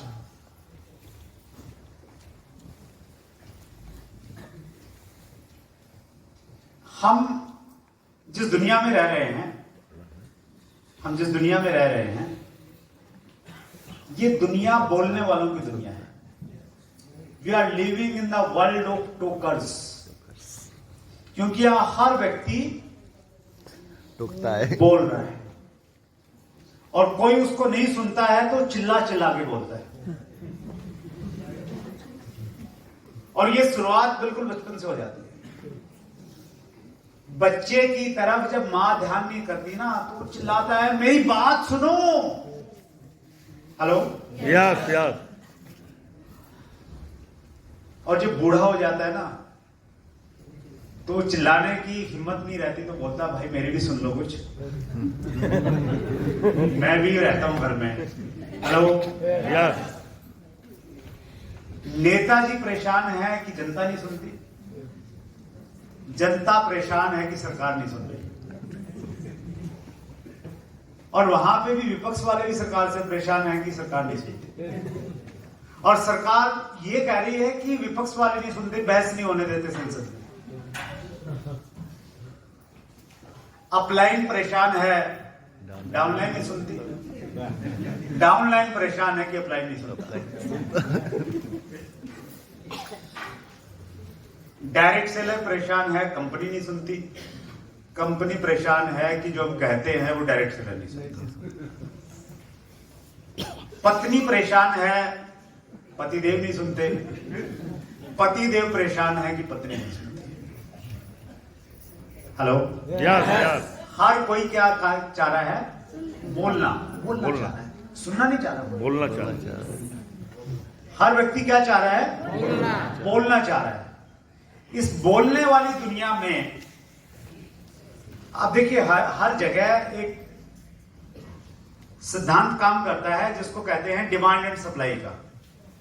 किसी भी चीज की डिमांड अगर ज्यादा होती है तो उसकी कीमत गिर जाती है,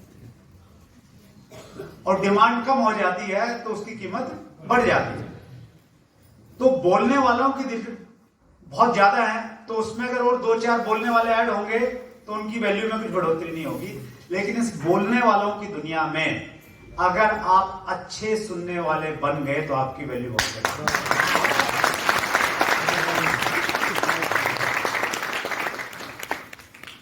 और चूंकि लिसनिंग एक स्किल है, उसको हमें थोड़ा सीखना पड़ेगा।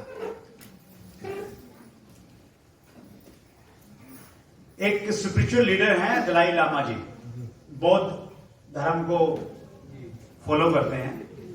तो दलाई लामा जी की एक बड़ी सुंदर कोटेशन अंग्रेजी में, उसको हिंदी में अगर हम कन्वर्ट करें तो ऐसे हो सकती है, जब हम बोलते हैं तो हम उन्हीं चीजों को दोहराते हैं जिनको हम जानते हैं। Hello, yes yes. जब हम बोलते हैं तो हम उन्हीं चीजों को दोहराते हैं, बार बार दोहराते हैं जिनको हम लोग जानते हैं, और जब हम सुनते हैं तो हमेशा कुछ नया सीखते हैं।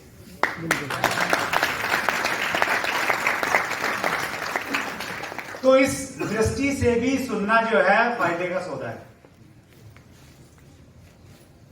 जैसे मैं बोल बोल के अपनी बात कर रहा हूं, मुझे कुछ फायदा नहीं हो रहा है, लेकिन आप चूंकि सुन रहे हैं, बहुत अच्छे से ध्यान से जो सुन रहे हैं, उनको फायदा हो रहा है। आप फायदा कर लेके यहां से जाने वाले हैं। तो हमेशा जब भी आपका दिल बार बार करे ना बोलने के लिए कुछ तो बोलूं, तो आप ये सोचिए, यार जो मेरे पास है वो तो है ही है, इसको मौका देता हूं ना तो शायद कुछ सीखने को मिल जाएगा। राइट? तो इसलिए भी सुनना जो है वो फायदे का सौदा है। और हम नेटवर्क मार्केटिंग के बिजनेस में हैं। नेटवर्क मार्केटिंग के बिजनेस का जो सार है वो है लोगों को अट्रैक्ट करके अपने बिजनेस में लाना, और बिजनेस में लाने के बाद में उनकी केयर करके उनको अपने सपने तक पहुंचाना। और इस पूरी प्रक्रिया में सुनने का बड़ा महत्व है। आप किसी भी व्यक्ति को अट्रैक्ट तभी कर पाएंगे अपनी तरफ जब आप उसको ध्यान से सुनेंगे। यस और नो? आपने अपनी लिस्ट में नामों को ऐड करना है। कैसे करेंगे? बड़ा आसान है। आप ट्रेन या बस में सफर करते हैं, जैसे ही आप सीट पे बैठे हैं, साथ वाले व्यक्ति से पूछिए, अब भाई साहब कहां तक जाएंगे? तो बोलेगा जी मैं फॉर एग्जाम्पल बनारस जा रहा हूं। अच्छा, मैं भी बनारस जा रहा हूं, लेकिन मैं तो पहली बार जा रहा हूं, मैं गाजीपुर में रहता हूं। बनारस में ही रहते हैं क्या? तो बताएगा हाँ जी मैं बनारस में रहता हूं। क्या करते हैं भाई साहब? तो ऐसे कर करके वो अपनी पूरी जन्म कुंडली आपको बता के चला जाएगा, बशर्ते कि आप अच्छे श्रोता, अच्छे लिसनर हो बस। और लास्ट में जब आप उससे कहेंगे नहीं भाई साहब आपसे बात करके बहुत अच्छा लगा, ये मेरा नंबर है, आप अपना नंबर मुझे देंगे क्योंकि आपसे मिलकर मुझे बहुत अच्छा लगा, मैं आपसे मिलूंगा, तो देगा या नहीं देगा? क्यों देगा? इसलिए नहीं कि आप बहुत इंटेलिजेंट है, आपने बड़ी ज्ञान की बातें उसको बता दी, इसलिए देगा क्योंकि उसकी फालतू सी बातें आपने बड़े ध्यान से सुनी।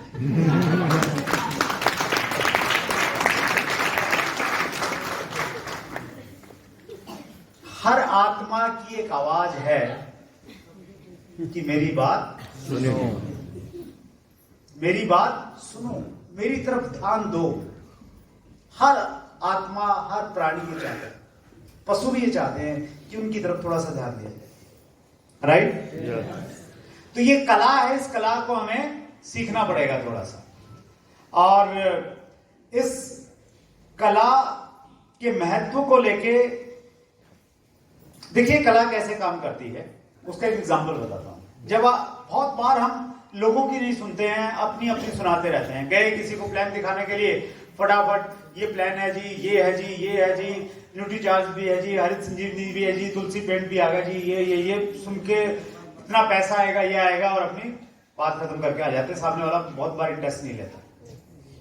तो एक बड़ी इंटरेस्टिंग एग्जांपल है, सीता ने आशा को आरसीएम का मार्केटिंग प्लान दिखाया। किसने दिखाया?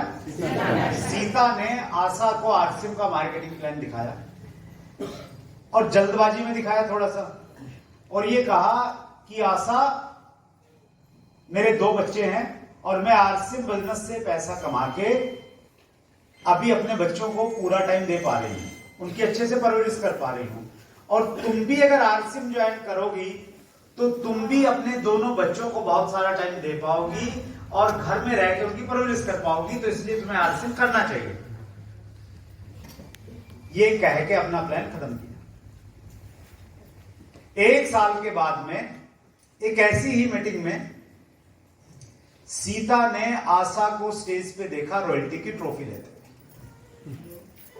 हेलो? मीटिंग खत्म होने के बाद में सीता आशा के पास में गई और कहा, आशा तूने मुझे पहचाना? 1 साल पहले तो तुम्हें बधाई रॉयल्टी की, लेकिन क्या तुम्हें याद है मैंने तुम्हें 1 साल पहले आरसीएम का प्लान बताया था? तो आशा ने कहा कि मुझे ध्यान है, और तुमने ये भी बताया था कि अगर मैं आरसीएम करूंगी तो मैं अपने दोनों बच्चों की परवरिश घर पे रह के कर सकती हूं, लेकिन मेरी दोस्त जो इस बिजनेस में मेरी स्पॉन्सर है सरिता ने मुझे बताया कि मैं अगर आरसीएम को ज्वाइन करूंगी तो मैं हमेशा घर से बाहर रह सकती हूं, नए नए लोगों से मिल सकती हूं, नई नई ड्रेसेस पहनने का मुझे मौका मिलेगा, और ये मुझे बहुत पसंद था, तो इसलिए मैंने आरसीएम को ज्वाइन किया।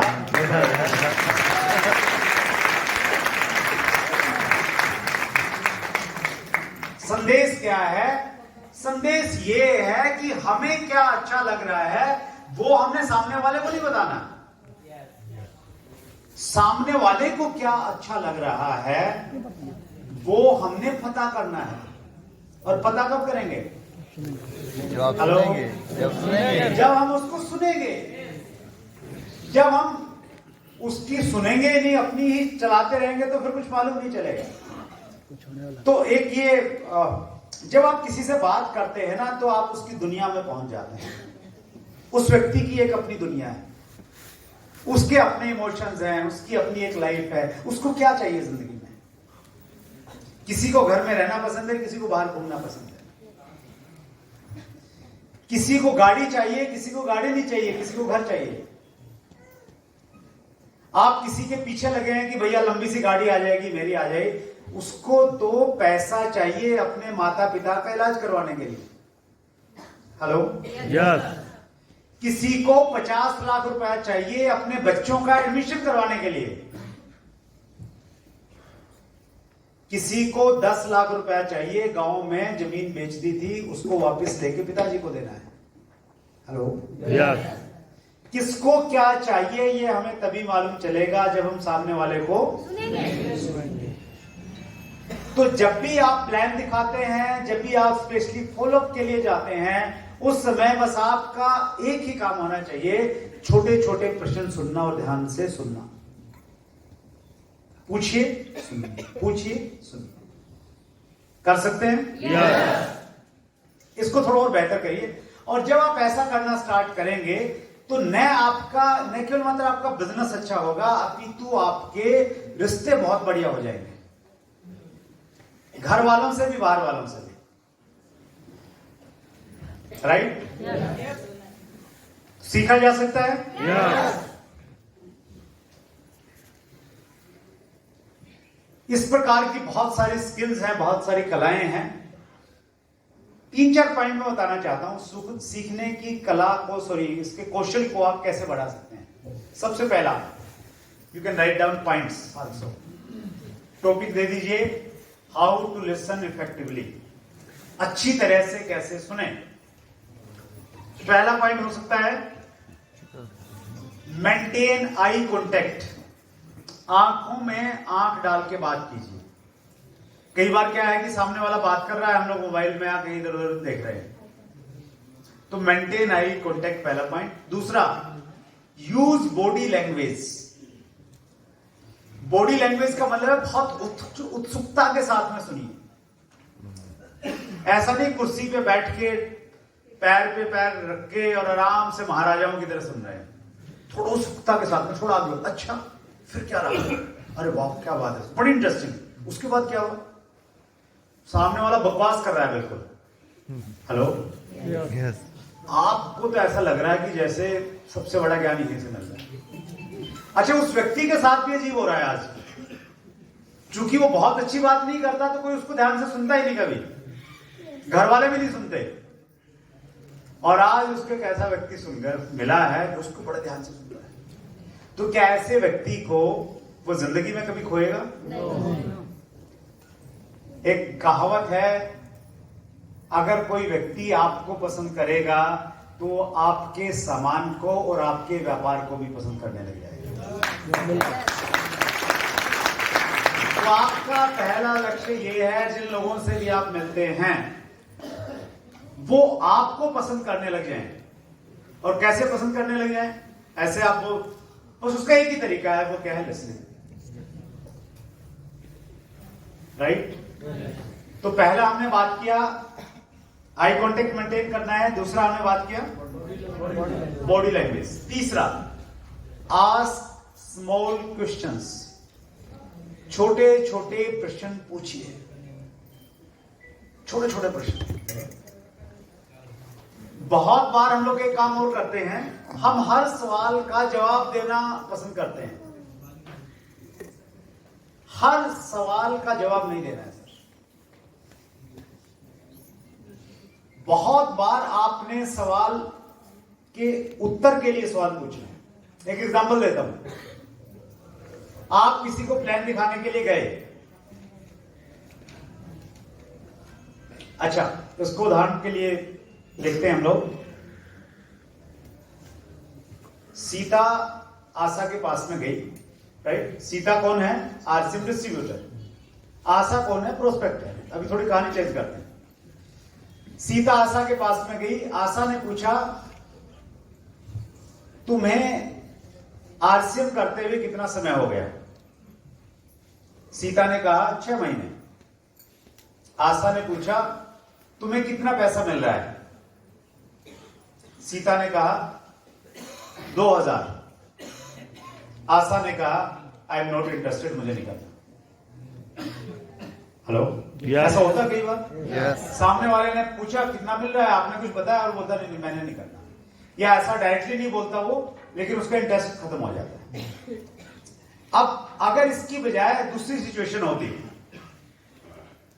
सीता ने आशा ने सीता से पूछा, तुम्हें कितना समय हो गया है? अगर सीता ये पूछती, आप ये क्यों पूछना चाहती हैं? क्या पूछती? आप ये क्यों पूछना चाहती हैं कि मुझे कितना समय हो गया? तो सीता अभी जवाब नहीं दे रही है, वो क्या बोल रही है? प्रश्न कर रही है।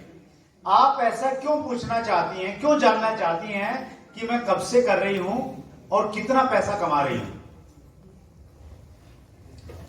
आशा कहती है, मैं ये जानना चाहती हूं, क्या इस बिजनेस में काम करने से पैसा आता है?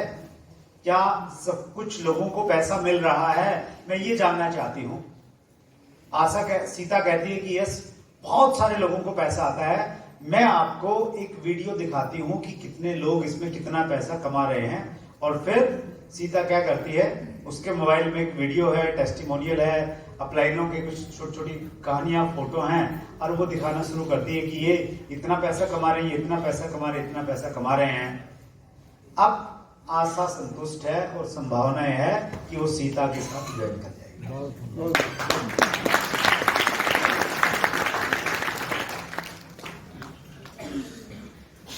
आप किसी को प्लान दिखाने के लिए गए और आपने कहा कि ये डायरेक्ट सेलिंग है। आपने पहले प्रोडक्ट की बात की, फिर डायरेक्ट सेलिंग की बात आ गई, तो सामने वाला कहता नहीं डायरेक्ट सेलिंग बेकार, फालतू, मैं इंटरेस्टेड नहीं। हेलो, तो अगर कोई ऐसा बोलता है या कोई आरसीएम के बारे में बोलते कि आरसीएम बेकार है, फालतू है, तो हम क्या करते हैं? हम उसको समझाने लग जाते हैं कि नहीं बेकार फालतू नहीं है, बहुत बढ़िया है। हेलो, और हम लॉजिक देना स्टार्ट करते हैं। ये अभी जो मैं दे रहा था ना आपके सामने कि भाई इतनी बढ़िया प्रोडक्ट है, मैन्युफैक्चरिंग है, ये है, वो है, कहानियां। अब सामने वाला कहानियां सुनना नहीं चाहता। वो जब कहानी सुनता है तो उसको ये लगता है कि ये व्यक्ति मेरी बात को झुठलाना चाहता है।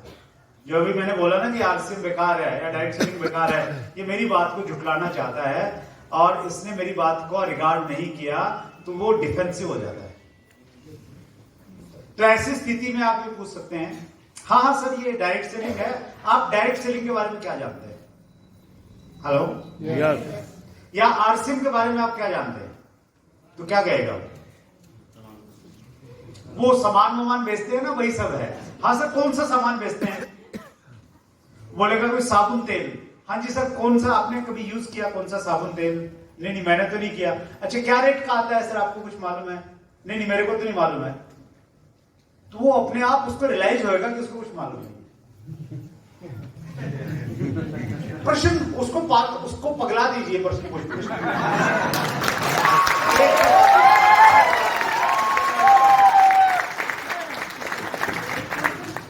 एक बार इंटरेस्टिंग हुआ वर्मा जी हमारे साथ में।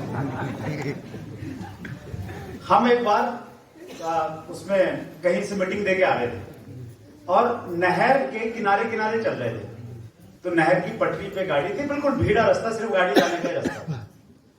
तो रात का टाइम था, तो रात के टाइम पे कुछ कुत्ते जो है वो गाड़ी के पीछे जैसे भौंकते हैं ना, भौंक के वो पीछे लग लिए। तो जो ड्राइवर था वो बड़ा मजाक वाला बंदा था, हंसमुख टाइप का। तो उसने क्या किया, गाड़ी रोक के, और जो कुत्ते थे ना उनको आगे निकाल दिया। अब कुत्ते गाड़ी से आगे निकल लिए और रास्ता बहुत भीड़ा था, और जैसे कुत्ते आगे निकले तो उसने गाड़ी की स्पीड दे दी।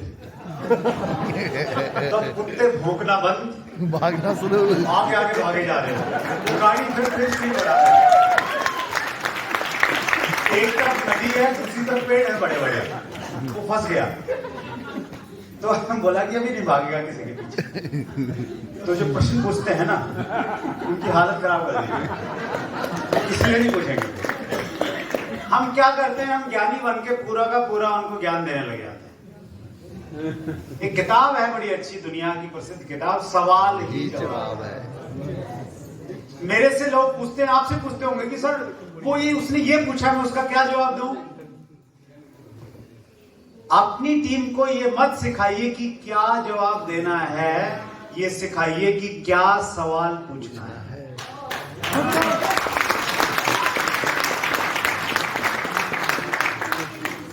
Hello, Yes. कितना भी टिपिकल कोई सवाल पूछे उसमें से कोई सवाल बस एक कला समझ लीजिए कि आप कैसे सवाल उसका निकालते हैं। That's it.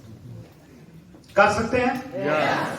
सो ये एक बड़ी अच्छी और अद्भुत कला है। इस प्रकार की और बहुत सारी कलाएं हैं, वो आप सीख जाइए। चौथा जो पॉइंट है वो है, उसको मैं बोलता हूं फोकस पॉइंट्स।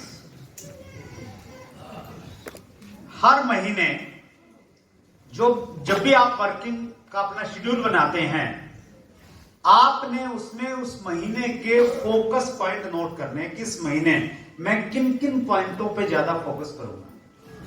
तो उसमें क्या क्या हो सकता है, उसमें एक तो हो सकती है बड़ी मीटिंगें। जैसे अगले महीने फरवरी में आप प्लानिंग करेंगे, तो आपने 25 फरवरी प्रमोद गुलाटी सर की मीटिंग को वो आपका फोकस पॉइंट है कि उसकी मैंने अच्छे से तैयारी करनी है। अभी और क्या फोकस कर सकते हैं आप इस महीने आप फोकस कीजिए। हमारे यहां एक बड़ा शानदार ऑफर चल रहा है, विजय दिवस का ऑफर। विजय दिवस का ऑफर मालूम है कुछ लोगों को? विजय दिवस क्या है, नए लोगों को मैं बताना चाहता हूं। 8 और 9 मई को एक बहुत बड़ा कार्यक्रम आरसीएम वर्ल्ड भीलवाड़ा में हो रहा है, जिसका नाम दिया गया है विजय दिवस। उस प्रोग्राम में शामिल होने के लिए इतना आसान तरीका है जो आज से पहले शायद कभी हुआ होगा इस लेवल के प्रोग्राम को ज्वाइन करने के लिए। क्या तरीका है सर? अगर आप नए व्यक्ति हैं, अभी आपने ज्वाइन किया है, या आपका बिजनेस पिछले महीने 20,000 से कम रहा था, तो आपने इस महीने जनवरी में कम से कम 20,000 का बिजनेस करना है और बिगिनर लेवल को अचीव करना है। बिगिनर को अचीव करने के लिए सेकंड लाइन में कितना बिजनेस चाहिए? 5,000। तो अगर आप जनवरी में बिगिनर का लेवल अचीव कर लेते हैं, पहले आपका बिजनेस पहले मान लेते हैं बहुत ज्यादा रहा, आप पहले ईगल के लेवल पे रहे हैं कभी, लेकिन फिर नीचे आ गया था और दिसंबर में आपका बिजनेस माने 18,000 ही था। लेकिन इस बार अगर आप 20,000 का बिजनेस करेंगे और दिसंबर में आपकी सेकंड लाइफ में जितना बिजनेस था उससे थोड़ा ज्यादा सेकंड लाइफ में करके आप 20,000 कर लेते हैं, तो आप बन जाएंगे क्या? बिगिनर। अगले महीने फरवरी में आप बिगिनर से अगला लेवल है स्टार्टर। कितना बिजनेस करना है? 40,000 कर लेते हैं, और उससे अगले महीने ओपनर 70,000 कर लेते हैं। तो आप विजय दिवस में न केवल मात्र भाग ले सकते हैं, अपितु विशेष सम्मान के अधिकारी बन जाते हैं।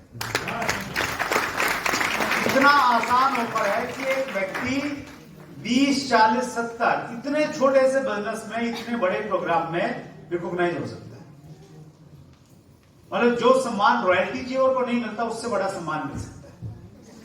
और कोई व्यक्ति 3 महीने नहीं कर पाया, 2 महीने में ही अपना लेवल चेंज कर पाया, तो उसको सम्मान तो नहीं मिलेगा, लेकिन वो प्रोग्राम में भागीदार जरूर हो सकता है।